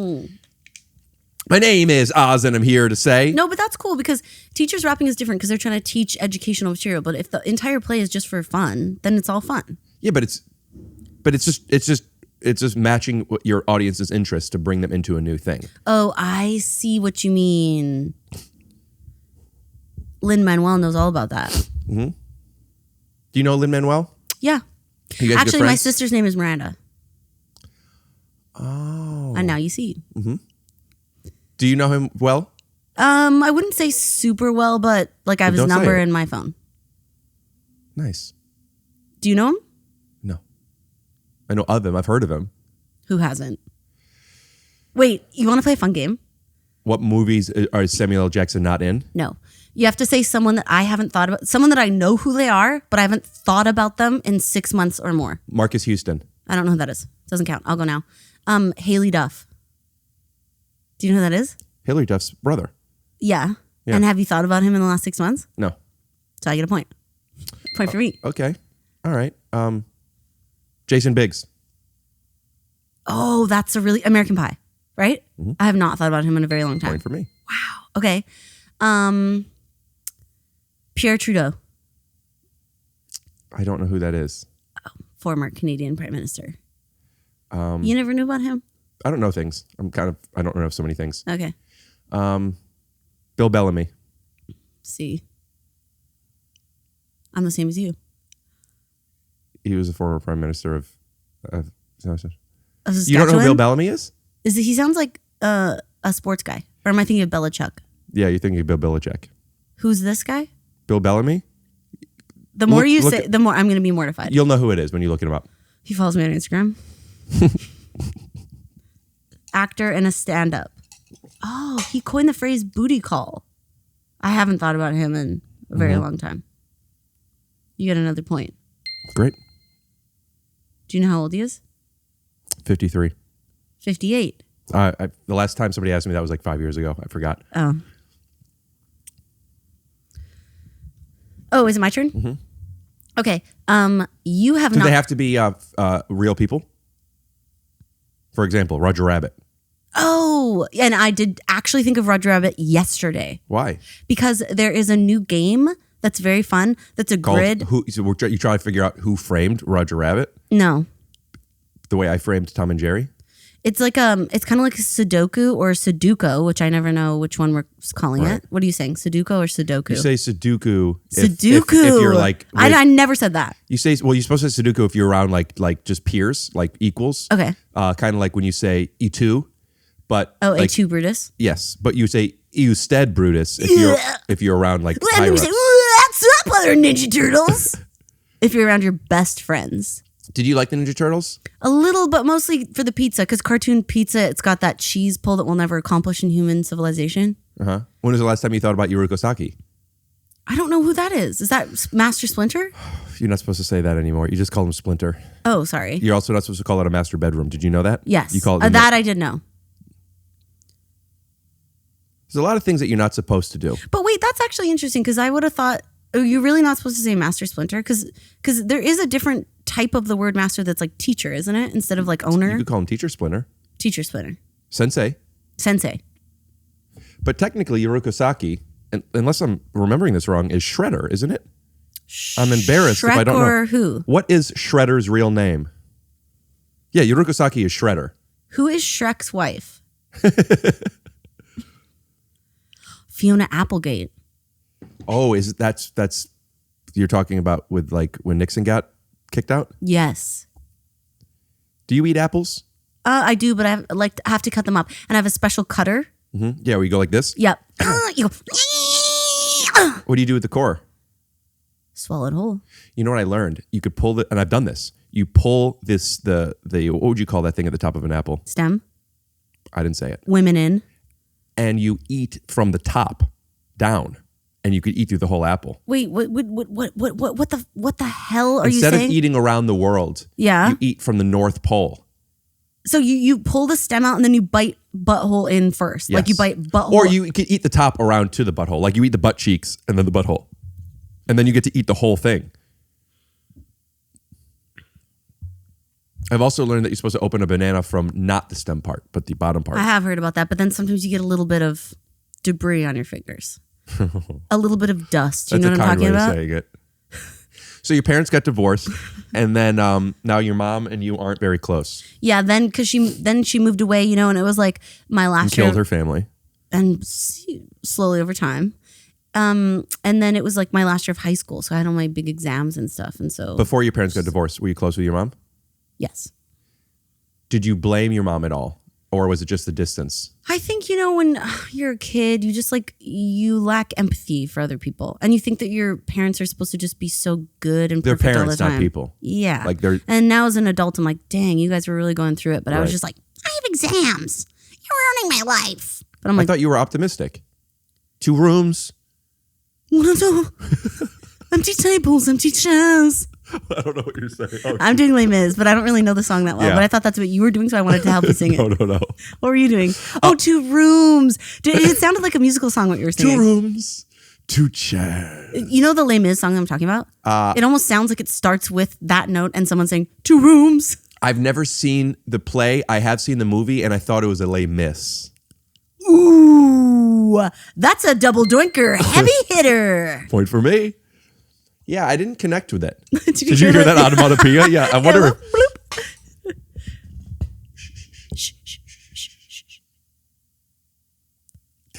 I didn't hear it that time. Do you think the microphone's picking it up? I don't think so because I didn't hear it. Can't you get it closer? Drag it. Yeah.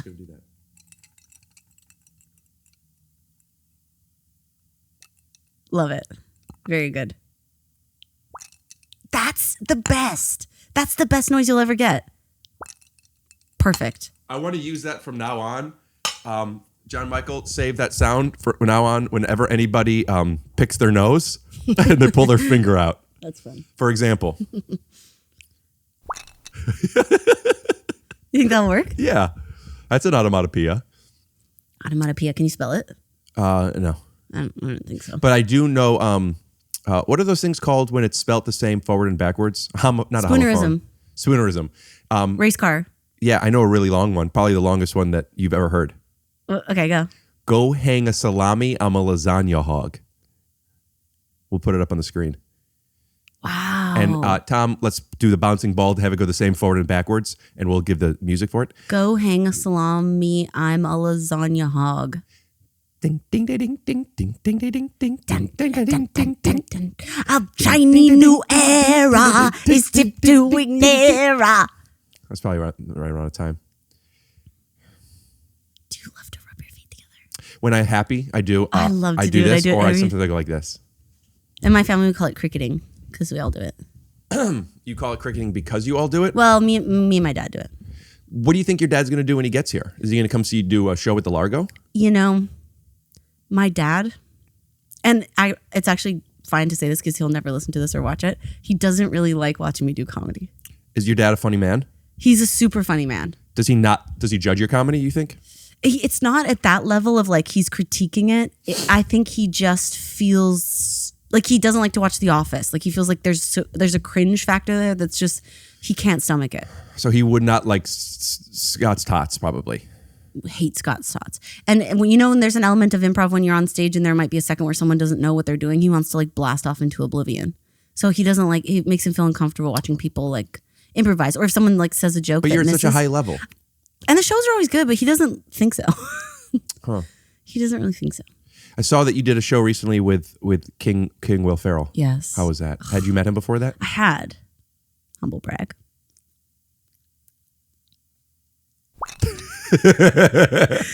He's so lovely. And it's just like crazy because there's these huge comedy giants that we would lay down our lives for. I mean, when there's one footprint in the sand, it's me on Will's shoulders,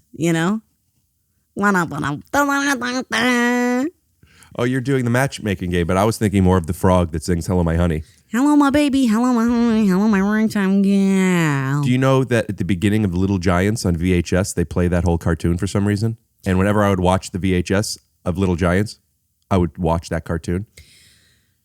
You're fucking old, man. You know what I just learned about that song? That hello was like a funny thing to say. That's why that song was like a big comedy smash hit at the time. Did you know that? I saw that online too. You believe everything. But yeah, hello came out because people were like, hello! And that was like a funny thing. Hello, Zor! Yeah. Because hello was something that they would only say on the phone, operators, to make sure that you were there. Almost like saying Roger, if you were, seeing Who Framed the Rabbit. Yeah. But then they started like saying it interpersonally, like phones were a novelty. Hello! Yeah. Wait, so the game that I was playing with Who Framed Roger Rabbit, it's like a Sudoku. Jason Sudoku. Sudoku grid, and it has like, it'll say like cartoon. There's different like categories, and they intersect. And so you have to guess what the movie is when it hits. So one was like rabbit, and then one was cartoon, and when they hit, I typed in Who Framed Roger Rabbit, and that was the movie for that square on my abacus. Mm-hmm. That's cool. Yeah, so I was just saying. Yeah. So I was just saying. No, I know. I think it's really cool. Just wanted to say. I'm glad we got back to that. So you did a show with Will Ferrell. Yes. And he is so... You're dripping on yourself. Did you piss yourself? Is that why you're doing that? Because then after, you're going to be like, all the condensation from the coffee. Mm-hmm. Condensation. Condensation now begins. People dying, babies crying. When you were single and you were out on the town doing your thing. Yeah. Just, like, hey, boys. Yeah. And hey, boys. And you saw a guy that you were into. Yeah. Would you drip on yourself? Metaphorically, literally? Literally, like, would you like have like a condensation from a glass? I wouldn't do condensation from a glass, but I would do tray of coffee. Whoa, whoa, whoa, whoa, whoa. Catch me, Mr. Flanagan. Mm-hmm. Something like that. When you were single and you saw a boy from across the room. A wooga. Yeah. A wooga. Blink. Did you approach the boy?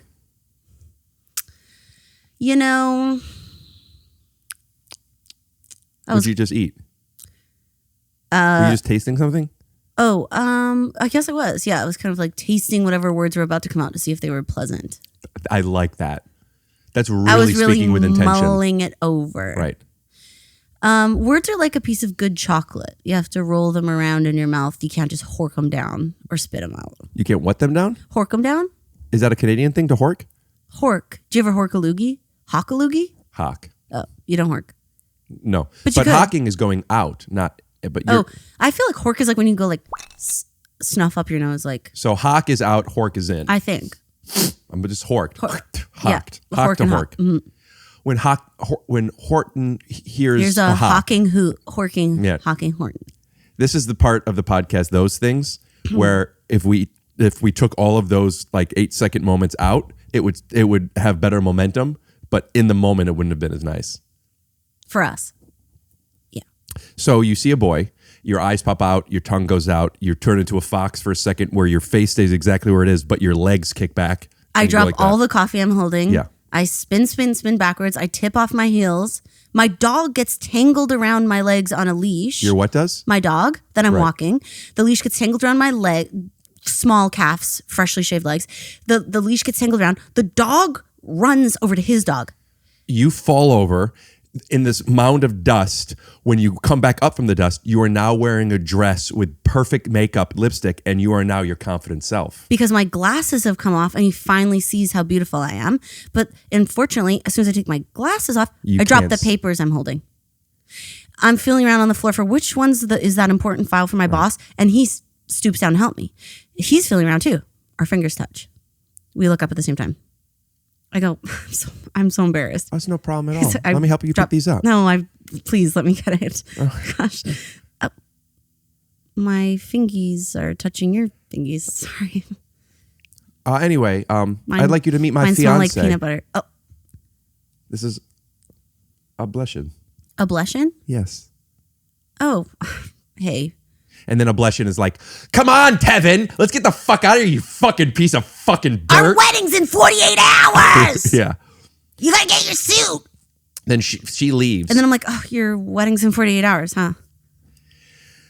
Yeah, I'm gonna be married.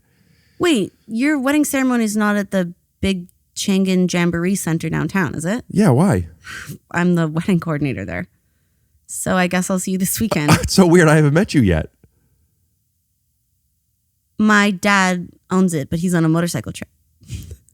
So I'm taking over. Hey, sir, wake up. You were just sucking your own dick for a little while. I had a dream that I was eating a peanut butter sandwich without touching it with my hands.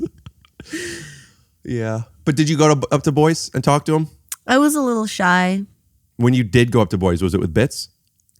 Or you didn't? You always wait for a guy to come to you. And how would you get him? Would you go like this? I guess there was some bits. But I have to be honest with you. Mm-hmm. I haven't really been single a lot. Right. How long have you been with your husband? Not married, but like been together? A long time. How old were you when you two met? 17. Years? Old. So basically, your parents got divorced and you said, now I need. Quite literally. Right. I was like, need a new daddy. Interesting. So you've been So with I him. married my teacher. How old was he? 42. Then or now? Then.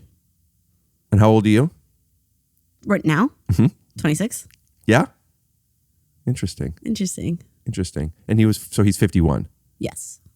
And he came on to you or you came on to him? He was my teacher, so what do you think? Is this true? Was he really your teacher? Imagine it was. Well, maybe he was your improv teacher. Ricky. Doesn't make it legal. Why not? If he's Oh, you think if it's outside of the Edmonton Public School Board, then it's all kosher for anyone to doink any little butt they please? If I'm not mistaken, and I didn't realize you doinked your butt until you graduated high school, pardon me. Pardon you. I think that when you're 17, you're allowed to be with somebody who's 19, right? So it could be a 19-year-old teacher. No. I guess an improv teacher, anyone could teach improv. Because like I graduated high school when I was 17. So like I could be in... Pep. No, that was 9th grade. Oh. So if I was 17 and I was dating a 19-year-old, is that... I don't really remember. Talk about dreams coming true. Is that a big thing? Because like 2 years now, like 24 and 26 is nothing. I know, but back then, don't you think it was a lot? And when you were a teen? I know that 10th graders dated seniors, and that's 2 years. And wasn't it like so crazy if the girl was older? Then everyone was like, whoa. Like Mrs. Robinson. You hear my belly growl? I'm hungry. Do you want something to eat or do you want to go? I have chocolate flax cookies. What time did I get here? We've been doing this for about an hour and a half. I'm having fun. Let's party for like a half hour more. Yeah, and then I'll go eat. I have these like healthy cookies that are like good, tasty enough, but like good ingredients. No, I want to eat a full meal, and I'll go eat a full meal in like half an I was hour. trying to see if I could get you to eat chocolate when you're hungry. See? Spanish. Oh, there's your Ninja Turtles cup. I didn't even realize. Gulp. So you're a big art fan. What do you mean? I do love art, but Da what do you mean? Vinci, Leonardo. Wait, is one of them called Da Vinci? Mm-hmm. No. Leonardo da Vinci, Michelangelo. But no one calls him Da Vinci. They do when he's color correcting. Cartman. So a question for you. If I decided to do Okay, I know what you're gonna ask. If you teach improv, can you fuck a teenager? Have you ever heard that when your head itches, it means somebody's talking about you? No, that's when your ears burn. I don't think so. I don't know much about you, so I'm a genuinely, generously Somebody's talking about you.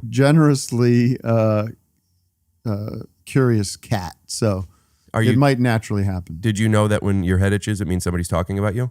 No, I thought that's the ears. That's an old wives' tale. All of it is. Oh, so this one is factual. That one is real. That Well, was it used to be it was the whole face, anywhere in your face, and then they made it ears because like, that's your ears hearing something, but it's not true. But It's it the is morphin this. complex that goes through. Cool. Yeah. What's going on? I thought I had an idea. Have you ever had lice? No, but I used to love getting checked for it at school. Oh, it was the only time you were touched. Unfortunately, not. My brother used to hit me. Oh. My sister used to scratch me. I got a scar. Call back. Scar. Did you ever do that when you had an idea? You would. I don't think so. So what I was going to ask is if I do, I sometimes do a Rick Glassman and Friends show where I beg people to be my friend and come watch me do stand-up. Just kidding. It's when I have multiple comedians on stage with me. Yeah. We all do a little bit, then I do like a half hour, and then we go on stage together. And just do conversation? Just get silly. But like sitting or standing?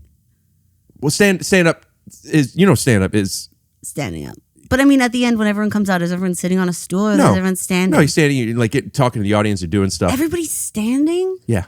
How many people? 3, 4. Oh, that's not, I guess, too many. I was picturing like a curtain call of like 12 people. But the amount of comedians I have on a show are usually like 4 or 5, including myself. 4 or 5 years old. I mean, there's a range, but typically it's fun to have kids on. I do a lot of kids shows. Yeah. Oh, yeah. You do that whole kids say the darndest things thing. Okay, awesome. Which, spoiler alert, it's scripted. We tell the kids to say like, for real? Mommy says when I eat my boogers, I'm not allowed to go to sleep, so I don't eat my boogers anymore. Doink. And when I go on stage at the end, it reminds me of how much I miss improv. I want to do an improv show. Okay. The thing is, I haven't been in the gym in a long time. You know what I'm saying? Like I know the exercises, but I haven't been doing them. That's a metaphor. I just got an amazing idea. Okay. Do you want to tell it to me or should you swallow it? Let me mull it over for a sec. No, it's tasty. You want to hear it? Can I go pee first? Again? I haven't gone Oh, right, yet. the balls. Go ahead. I haven't peed yet. You peed. Oh, I guess you went to blow your nose. Right. Go ahead. It's fine. I'm not monitoring how much you pee. You're allowed to do whatever you want. Oh, you went. You're going. Don't. Carpet, hardwood, rugs, and luxury vinyl. I wet my fingers out of respect, but I didn't really wash my hands. Are you okay with that? I went like this. Thank you for being honest. Yeah. I don't usually wash my hands after a pee when I'm at home. I didn't once at a birthday party when I was a kid, and I came out and everybody was like talking about the soap in the bathroom. How there wasn't any? No, how it was like smelled weird or something. And then I came out and everyone was like, what'd you think of it? And I was like, it's crazy. Is that where you got your fear of having smelly fingers? Maybe. I saw a really clean prank online the other day, which was a guy pranked his girlfriend or wife by doing something to her soap. Have you seen that? I tried to do that to my grandpa once and it didn't work. Do you know? There's no way you know what I'm talking about if you haven't seen this. I've heard of soap pranks before. But it's a very clean one. He took a potato and he peeled it and he cut it in the shape of a bar of soap. Oh, that's funny. And he's laughing. He goes, "How's your soap?" He can't hold it together. And then she's like, "What are you doing? Like, why did you shave my soap?" He goes, "How's the soap?" Oh, okay. I did see that. I think I missed the part where it was a potato. Yeah, it was a potato, which is just like, oh, that's not.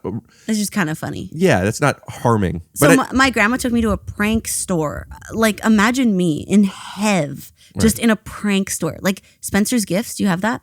Yeah. That's where I got my blacklight posters and my pictures. The picture on the wall that said "Got Milk," and there was a girl wearing a thing, and her shirt was to here, and it was the first time I saw bottom boob. Oh, and she was like, "Got milk? The milk that I made for my infants." Yeah. And you were like, is it me? You were like,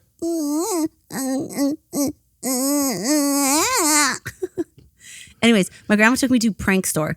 And also, by the way, that is quite a boner alert place, right? Because the back is all filled with all the sexy stuff, but I wasn't allowed to go back there. But I could like, kind of see there's like a sweatshirt that says like, I love dick and stuff. And I was like, oh, wish I could buy that. Yeah. But I'm only 9. Doesn't make When sense. you got for me. older, did you ever get that? Or no, because Well, you my started grandpa's dating. name is Dick.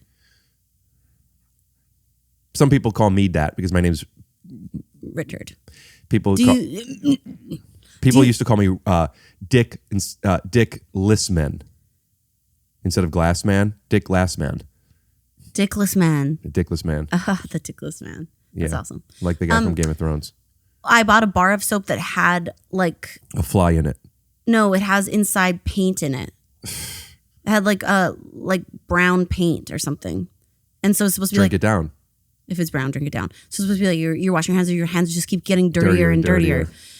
So my grandma Thelma took me to buy it for Dick, and we bought it and we brought it home, and I put it next to the sink, and my grandpa went piss, and I was waiting on the other side of the door, and then he opened the door and he was walking out, and I was like, wait, did you wash your hands? And he was like, no, because it's classic.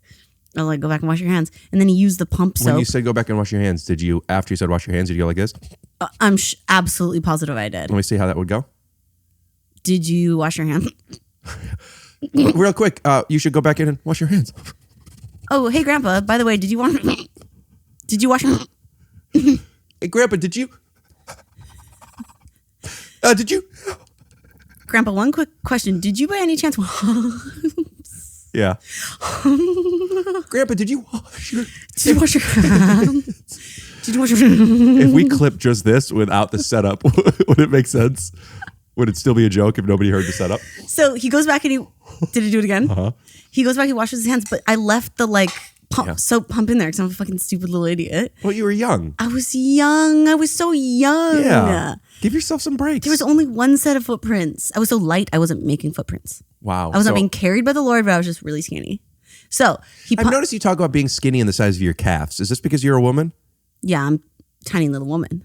Yeah. The best kind of woman. I hear my belly grumble. That's probably because you're so hungry. Because you're trying not to eat too much.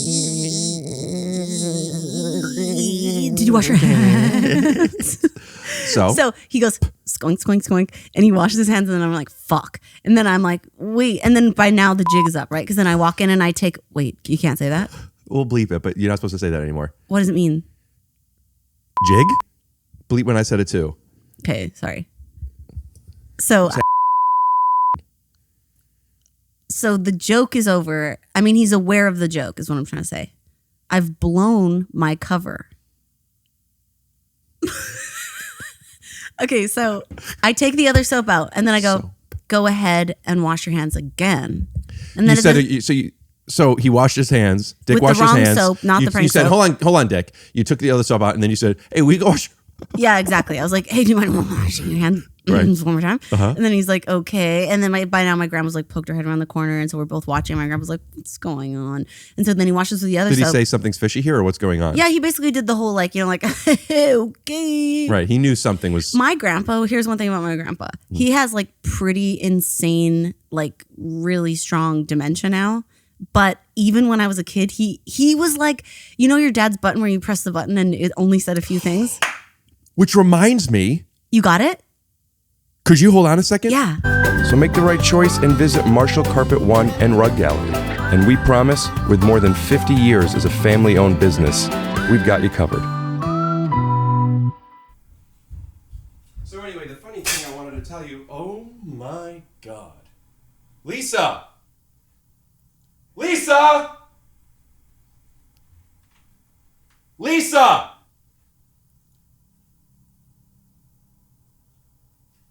Lisa!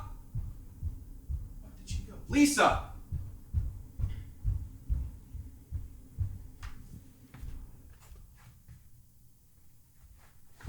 Lisa!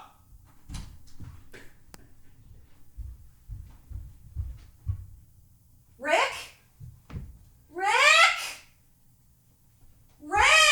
Lisa! Oh my God. Rick!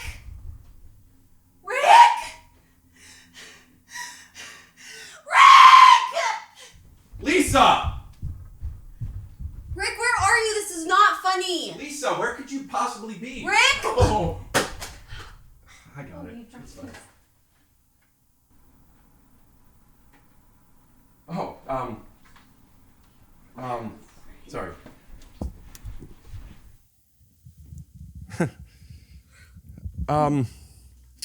So yeah, and I don't remember who it is.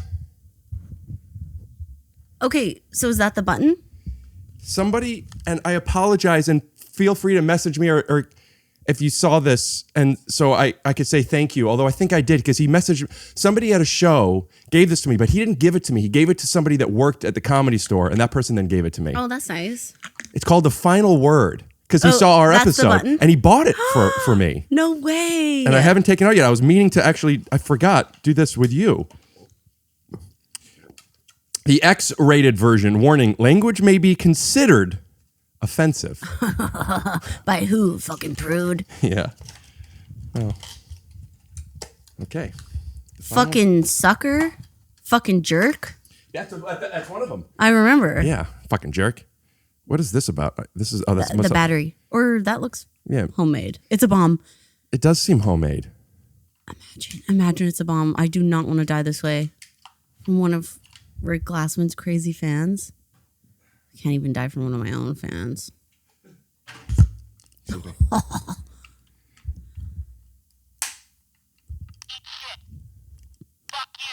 That sounds like a yak back. It sounds so old. It's like a talk boy.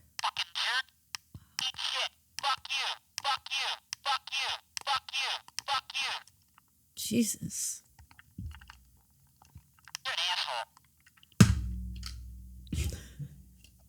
That's what she said. This whole podcast is just going to become a series of buttons that you have. Well, you know, you're going to become like a living E-Bombs World soundboard. E-Bombs World, wow. It's such a good metaphor because people do say that sometimes my comedy makes them think that I just like pushing buttons. So we were talking about the stand-up show and you having an idea, and no, then I had to go I was pee. saying that my grandpa sounds like that button because he doesn't do what? He doesn't do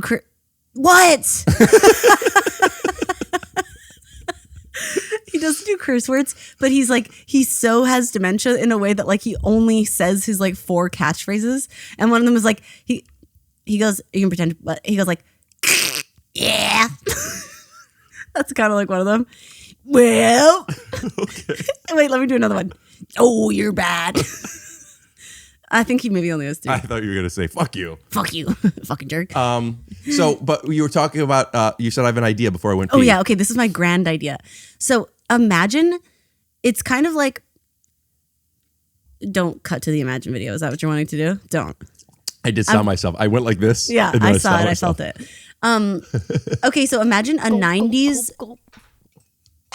Oh, like an audience full of 90-year-olds. Go on. Okay. So it's a 90s movie. Okay. It's 2 trickster brothers in stripes. And the boys are up to no good. One is a stand-up star on a skateboard. One is an improv star on rollerblades. Right. Both have backwards hats. I'm panting. So, I'm so excited. Finally has an opportunity to pitch something at like Universal or something. And Like, excuse me. Before the elevator doors open, I'm holding them together. like this? Yeah, because there's nowhere to go. Like, you can only really do that way or that way. Okay.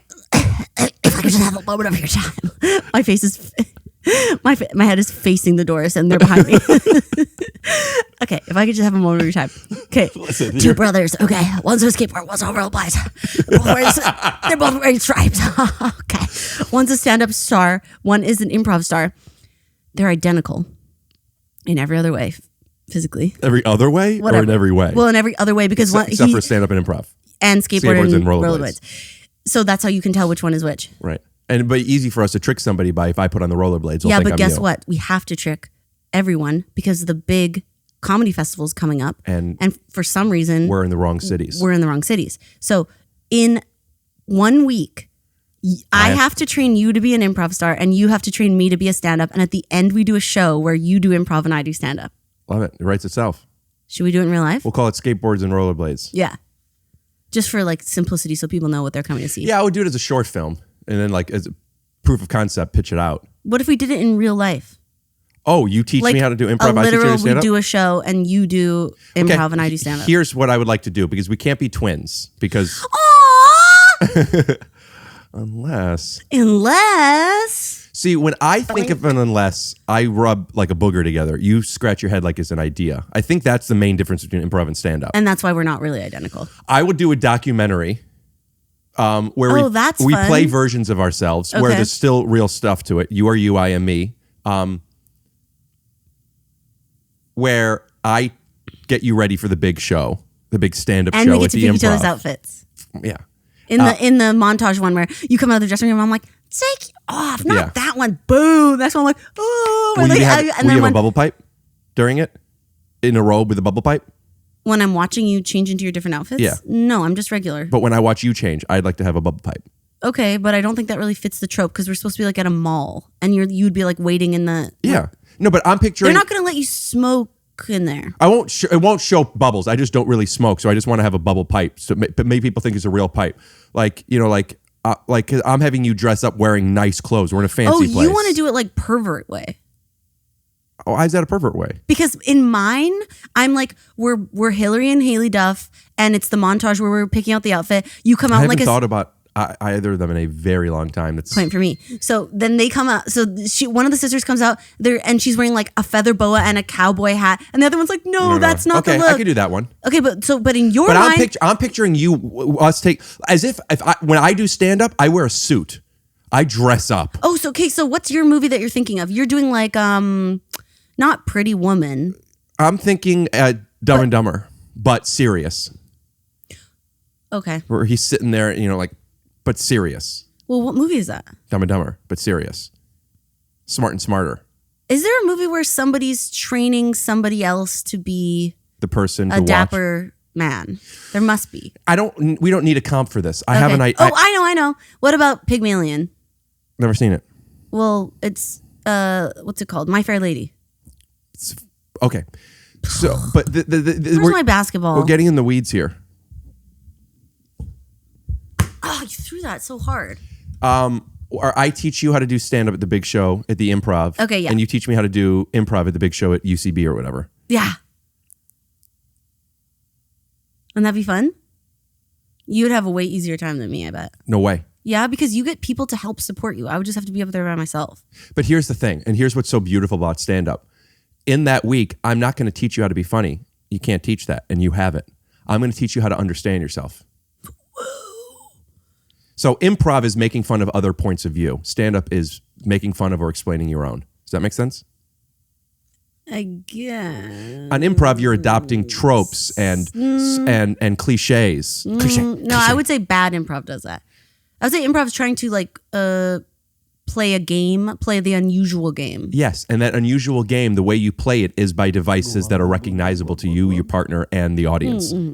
It doesn't have to be broad, like what you refer to as... But it's not always like recognizable. Like it could be like we're doing a scene and I'm a woman who always shouts on the bus. What's more recognizable than that? A woman who's being too loud and abrasive. We get that. It's a trope. I understand it.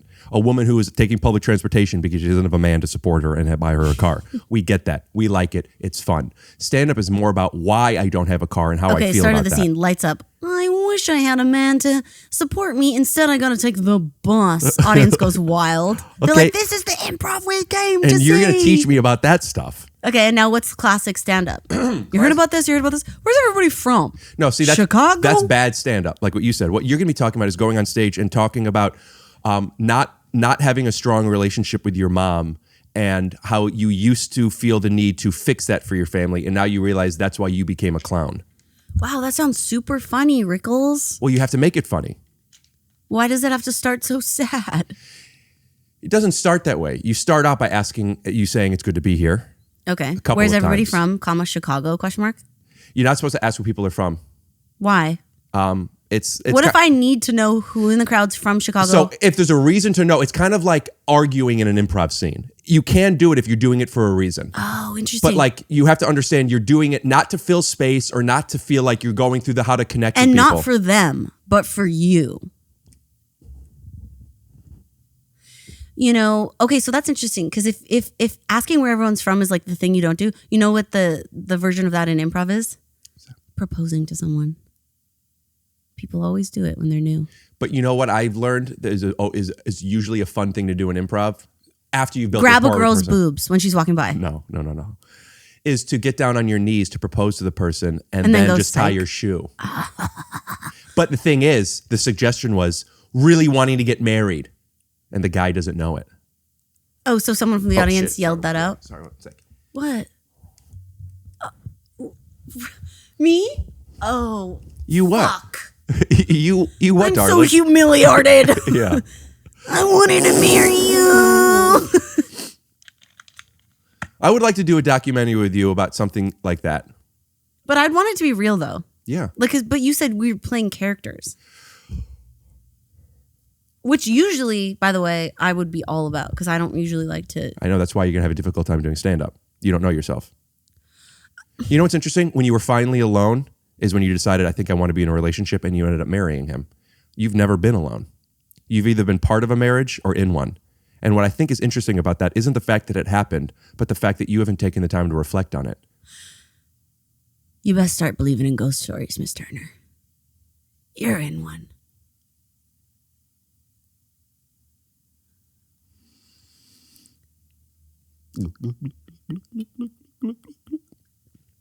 Smoky. Have you seen that?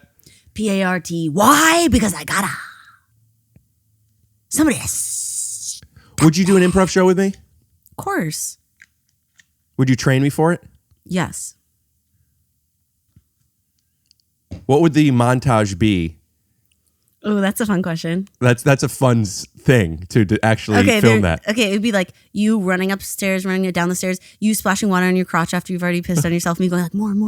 But real, like if you were to treat it like a montage where it's simple exercises where you could show me not being able to figure it out to more complex stuff and me getting better. Okay. Like it would be stuff like there'd be something where I'm on the back line for a lot and you ask me to come out and I'm going like this, like that kind of stuff. Would you do that on stage? Imagine you're like no. Yeah, to get the footage. No. And the only time I go out is I go to get a chair to sit down in though. And you're like, you have to come out with an idea without a chair. And then you keep coming out like bending down like you're gonna propose, but you tie your shoes. Yeah. I'm like, Ricky, Only you've so done many it 3 ideas. times this show. I want to start doing improv. I want to do it. I want improv where I want to be part of the improv community. I want to be accepted by the improv community. You want to be where the people are. Mm-hmm. You want to Where they run. see them dancing. Mm-hmm. Walking around on those, what do you call them again? Oh yeah, I'm tying my shoe. Yeah. Fire? What's the word in, why does it burn? Yeah. When's it my turn? Mustn't I learn? No. No? When's it my turn? Wouldn't I love to explore the shores above, wandering. Oh, fuck. You almost passed away. You So did. the light go from your eye. Yeah. Maybe if I dated your mom. Wandering free. Wish I listen to this. No. Wish I could be. Can I try that? Yeah. Wandering free. Wish I could. No, wish I, give it a pause. Could be. Yeah, but I was pausing. Okay, but okay. Wandering free. Wish I could. No, see, you're pausing after could, but okay. Should I pause before could? Yeah, I want you to go, wandering free. Wish I could be. Okay. Wandering free. I wish I could be. Yes. Oh, we're finding it. Wandering free. I wish I could be. Yes. Part of this. Will you go? Will you do that once I say world? Yeah. Wandering free. I wish I could be part of this world. This is the montage. Yeah, but you have me do the diddlers, but I can't figure it out. Yeah. I think we play a lot of word games because there's a lot of like improv warm, like in like intro to improv, and like when I used to teach like early classes, it's a lot of games to just help you be present. Like you can't, right? I just hypnotized you. You can't awake, reverse piss yourself. It's gonna come out your mouth any second. And there it is. Yeah. Tastes good, don't it? Yeah, I would love to. I miss improv so much. Okay, but let's talk about this because we're literally in exact opposite places. Where I do love improv is my first love, and I do love doing it. I don't want to ever abandon it. But you fell asleep for a second. Women are so boring. No, I was still hypnotized. Oh, okay.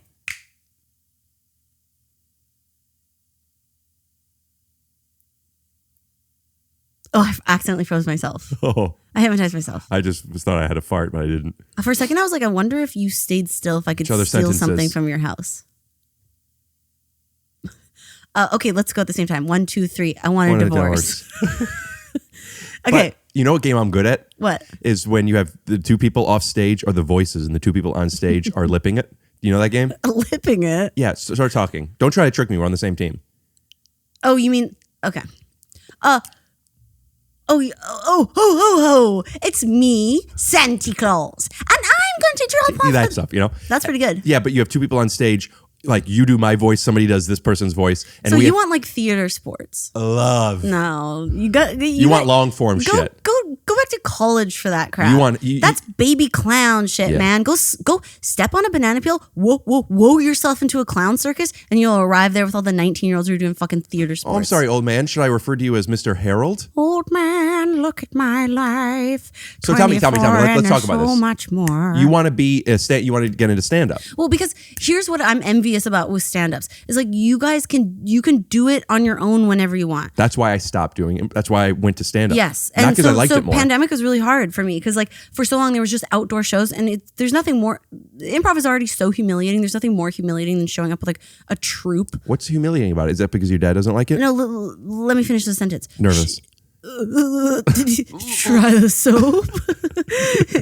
You show up to like a backyard show. It's peak COVID, right? So it's like we're doing backyard shows with like an amp and a mic. Mm-hmm. And now I've got 6 other 30-year-olds with me, and we're gonna zip zap doink our way into oblivion. That fucking sucks. No one can hear us. It's like you become acutely aware of what you're doing. Right. If you're not at like the Largo or at UCB or Dynasty, and it's like feeling good and the house is warm or whatever, it can get pretty dark pretty fast. Also with improv, you kind of have to have your audience be people who are into improv. With stand up, you could really get anybody. Yeah, right. So that's what I'm saying. So then with those backyard shows, that's when I first started thinking like, oh, I'm so jealous of the stand-ups because they can just show up and be like look normal and stand up there and be normal, do normal voice, talk about normal stuff. There's dignity in it.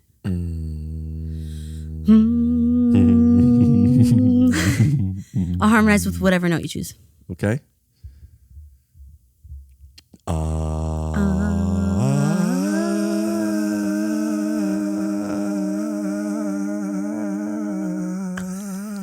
Are you okay? Ricky. I just had the weirdest dream. Yeah, I put it there. You were there? Mm-hmm. And Tin Man, you were there. And Scarecrow, you were there. That place sucks. Oh, does it? And that's Oz. Oh, welcome to the Wizzy Wizard of Oz, where things are good and never nonsense. We do things like go to the guy down the brick road and we fly like a flying monkey and a big gold witch. Something rhymes with. I can't think of anything that rhymes with witch. And that's because you're an ally. Interesting. Is that like a Valley Girl talk for Los Angeles? Gulp. You live in Ally. Is that what You you're live doing? in Ally. Cali. Is that what you're doing? I'm going back to Ally. Do you really want to do this documentary? Because Yeah. ideas are easy. Execution is commitment. You know? I think what I really want to do is like, I think it could be fun to train each other for the Olympics. Mm-hmm. But That I would do. What sport do you think you could win? With my current body?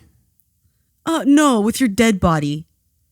With your big fat body. No, with your baby body. Well, like when Your pregnant body. when I was in the Olympics or like now. But now Now. What event? I guess Why do you have an elastic around your wrist? Did you take that from me? No, it's when somebody's blowing me. I want it out of respect. I give them this when they're done blowing me, and I say, "Here you go." When they're done? Yeah. Well, that's not when they need it. I don't know when they need it. And that's why it's a job. The boss doesn't fucking get it. Never get any respect from the boss. What's it called where you push the thing, shuffleboard, but like There's Olympics for that? yeah. No, there isn't. Mm-hmm. There's Olympics for shuffleboard. Yeah, but it's not what's it called? It's called. What is that thing in the Olympics called where you push a big thing and then people sweep away? Curling. Thank you. I Googled it before you. Yeah, I should know. I guess that's Canada's sport, but it's not like that. But with my current body. You do it with your hand. Yeah. Why did you act like you were pushing a thing? Oh, because you're thinking of the brooms. I would be one of the broom guys. Yeah. Oh, so you I want to you hurry train me hard. to be one of the hurry hards. Yeah. What I know about that you? seems easy, right? But it can't. It's not. No, it's really, really hard. Have you tried it? I haven't. I just have to imagine. It's Oh yeah, in the we Olympics. did it in gym class. Really? Mm-hmm. Did you ever climb the rope without using your feet? No. Wee. I did.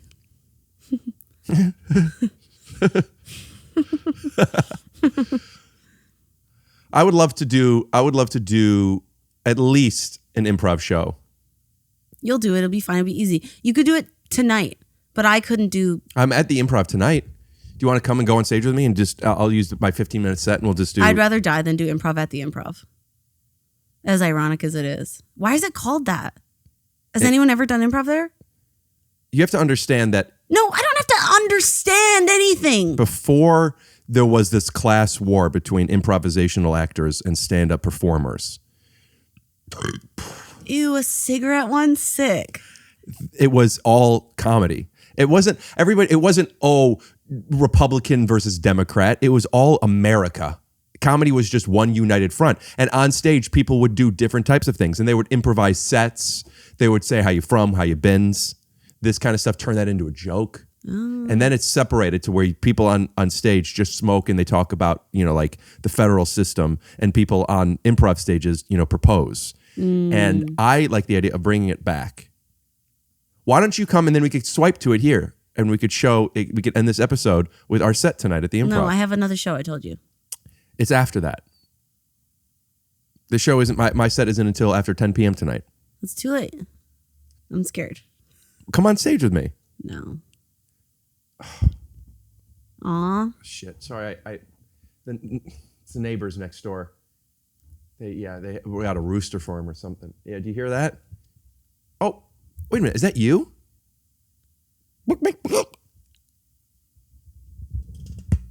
First of all, that's a chicken. Yeah. I thought it was a rooster. I was wrong. I realized it's just you. Oh, wait. Are you calling yourself a chicken? Hold on. I hear your neighbors are doing something. Oh, okay. They're going. I think they're having sex. I don't think you Is get the that game. you? I don't think you understand the Is game. that you? No. Yes. Roger. I forgot who it was. I knew it was an R. All right. That was a huge one. Bloop.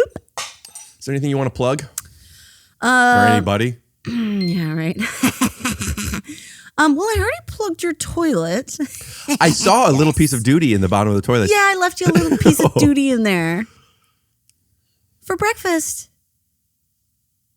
Oh, you upset? Hey. You're Hey, it's happy for now. horses. You're happy now.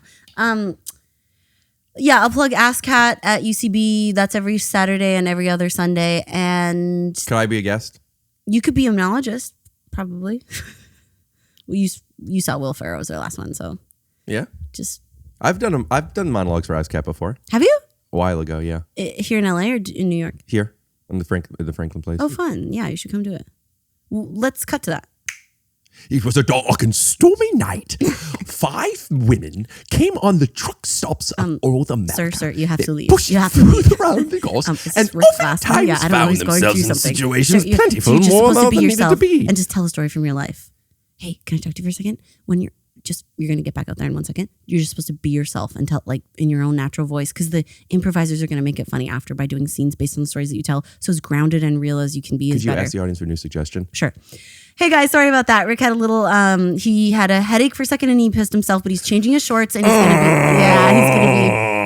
going to be right back out. Can we get another word to get him going? The pest. Okay, your word is pest. Cool. I never know how to pronounce Leguizamo, Leguizami, Leguizamo. And then I realized something.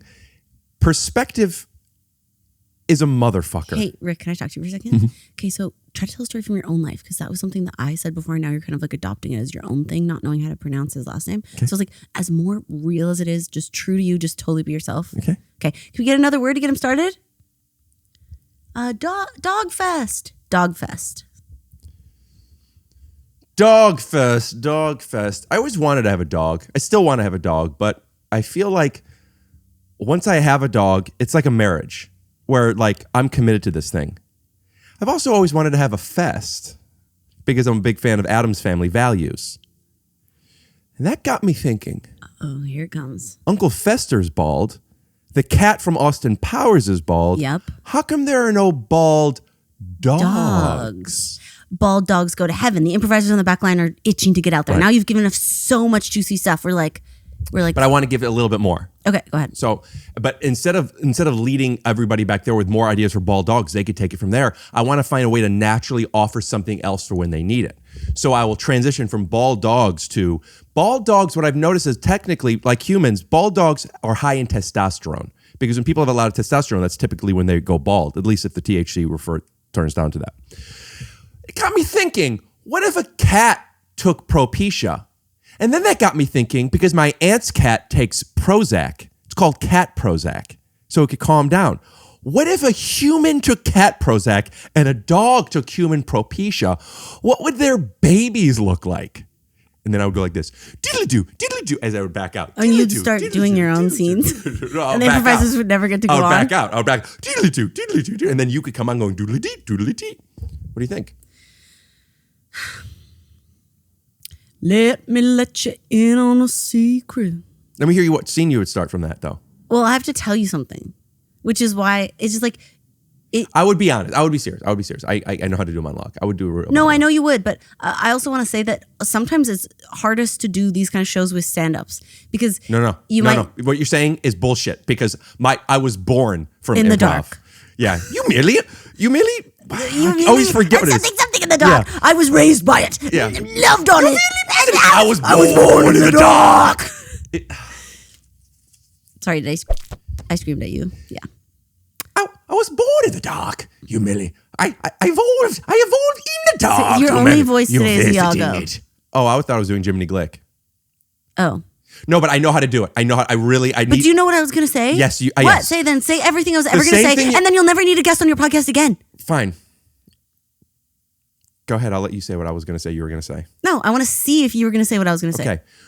When I go out there and I make jokes, not only does that not offer you enough things to do, then you have to play in the jokes I'm doing as opposed to real grounded information for you to play into to have a real scene. Similar to when you're playing opposite Larry David and Curb. Your job isn't to be funny. I am the straight person. I'm supposed to offer information and things to play with and also ground a reality that you get to play in, not me. Okay, close to what I was going to say. Yes. But Point for me. Not quite everything. Point for me. Because it's like, you, of course, should be funny and you can be funny. You're going to naturally be funny when you're telling your story. But the problem with stand-ups is sometimes you get into stand-up territory where you hit on something funny that makes the audience laugh and then you keep exploring the joke so much so Following that the shiny object. there's nothing left for us to explore. Yeah. I'm trying to give Like, you you guys just a did- cow. I'm not trying to milk it. Yeah, so you just milked the cow though. You talked about every different animal and every different medication. I was just I'm joking. standing back here like, fuck me, I All right, guess. all right, I'm What gonna do it other for real. animal can I talk I'm about? going to do it for real. Give me a suggestion. Band-Aid. Okay. You ever notice that when you get a cut, your first instinct is, how do I protect the cut instead of heal the cut? Okay, you're already kind of doing it wrong. What's the deal? Because can't you just, what's best is like just tell a personal story from your life. I went to summer camp Yeah. before it was sleepaway, and I got cut, and I didn't put a Band-Aid on. And the reason I didn't put a Band-Aid on was I felt like I didn't need the Band-Aid. Kids started making fun of me that I was afraid of Band-Aids. So Is this true? Pause. Okay, yeah. continue. People would, I've talked about this on this podcast before. This is a perfect monology. Okay, great. And then I'll tell you all the scenes I would initiate off this. I went home. I told my mom had the idea, well, why don't you just wear Band-Aids so when you go to camp tomorrow, people will think you're not afraid of Band-Aids. And I thought that was a really good idea. But instead of putting on a Band-Aid, or maybe even two, I had Band-Aids all over the place. Like I was starting my own TLC band. Little joke, okay? Loving. And everyone knew what it was. And I went to school. I had Band-Aids on my face. I had Band-Aids on my arm. And I didn't say, look, I'm not afraid of Band-Aids, because I just wanted them to figure it out on their own. I also then realized, why do I care what people think about me so much? I think the real scar that I developed was needing to make people decide what made me feel good about myself instead of doing so myself. I guess that's what growing up is. I'm grateful for that moment. Oh, you're like the little Welch's grape girl. Do you want to do a bit more? Because normally you go for longer than that. Yeah, but I'm not going to do it now. Okay. But I'm showing you tone. I love that. I could do more. I could talk about at camp is I never knew where Northeast Southwest was. That was the same year when I realized that I shouldn't care that people think I'm afraid of Band-Aids. That's also when I learned Northeast Southwest. And I learned that by never eat sour watermelon. Ooh. And I don't do it anymore, but for years I would have to never eat sour watermelon. And I would do it to myself. Similar to how like when I didn't know right from left, I would have to like, what hand do I write with? That's right. Okay, so I could great. get more. I could talk about it's bald perfect. cats. You're doing a great job of pivoting too, which I think is great because some people Gotta run get out of beats. steam You gotta and then get they're beats. like, oh, I think I'm done. But then just going like, well, okay, so that also makes me think of that's really good. Yeah. So yeah, I would probably come out and be like, I love to play kids. Yeah. So I'd probably come out with like an initiation that's like, I'm not fucking scared. So like walk up to a girl like, Megan, check it out. Bravest boy at camp. She's like, wow, great, Dylan, you're wearing a Band-Aid. Yeah, because I'm not fucking scared of them, actually. Do that scene. Then there's the pilot flying the plane. All right, ladies and gentlemen, we're cruising at 2,000 altitude, and we are heading... That's funny. I thought... we're heading we are heading west. We are second... would you be okay if this was later on in the show and the captain went to the bathroom and I was the co-pilot, and instead of me not knowing Northeast Southwest, I was going, okay, so captain went to the bathroom and that does not scare me. I am not scared. Yeah, sure. Call back, sure. And is that okay? Are you okay with that? Loving that. But are you the monologist? Did you come out to be the co-pilot for a callback to your own the joke? second act, I would like to come out and do a scene. Yes. You really want to have your cake and eat it too, huh? I want to have my cake. Yeah, I want to have my cake. I'm not even trying to eat it too. Will you taste the cake I brought? You don't like it. You gluten-free. I'm low gluten, but I take gluten digestive enzymes, so I will eat it On a day where you're. I don't want it right now. Okay. But I will eat it, and I'll tell you that when I ate it and how it was. Yeah, it did text look me moist. your review. It's really good. Yeah. So listen, I get it. For ASCAT, I do the monologue and I back off. Let the professionals go to work. If it was like some other company where it was just like, like, hey, this is our Wednesday show, I would be like, I'd like to do a scene at the end. I'd like to be part of one of the scenes. Right. But did Will do any scenes? No, he didn't. He just did the monologues. Yeah, a lot of most monologists just. Do I know, but I want to eat it too. Yeah. But if I came out, would you be okay? If I would come out like I always have these on me. What is that? Fake mustache. God, that scared me. I thought that was a little dead rat. No.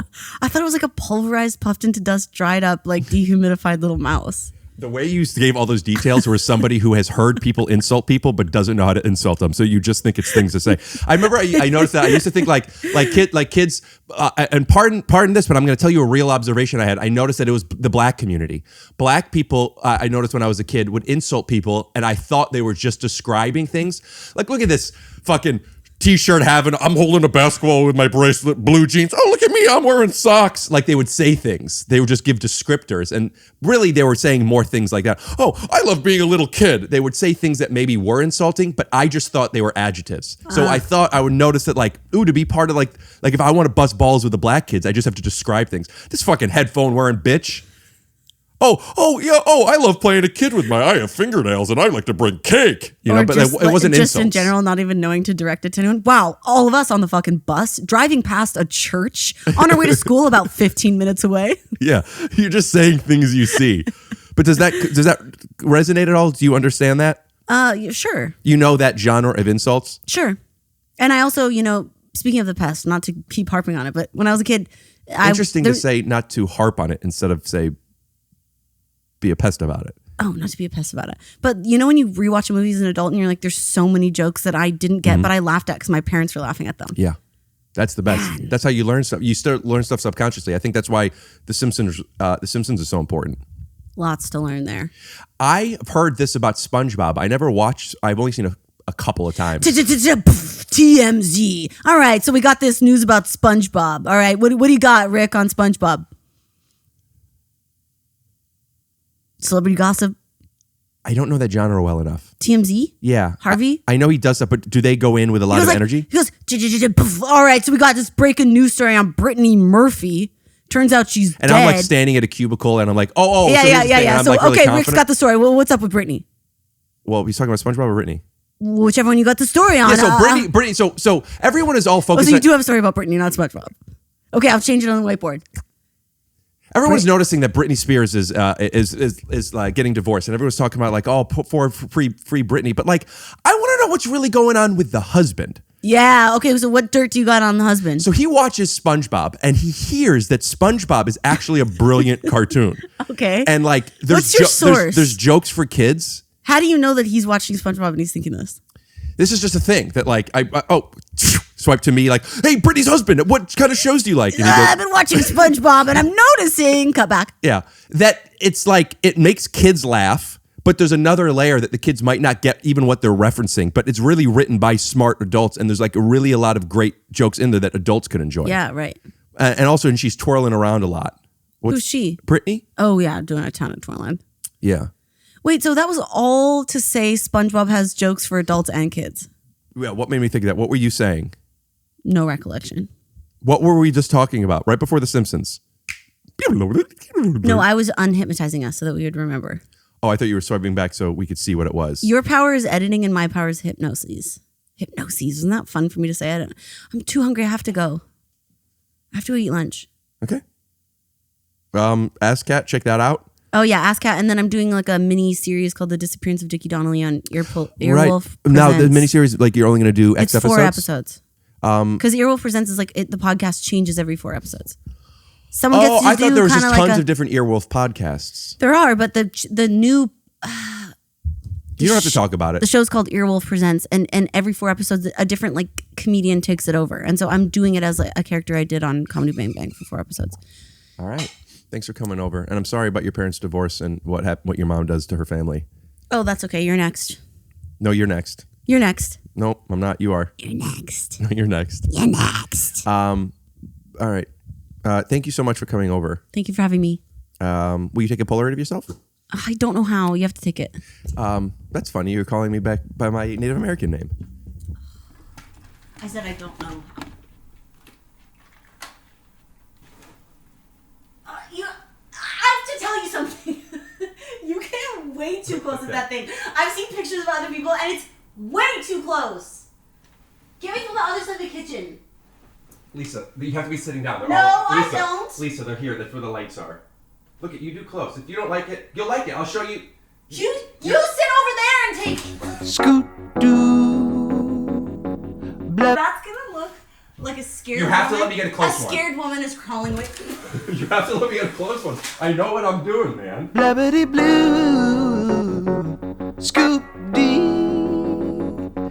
Oh yeah.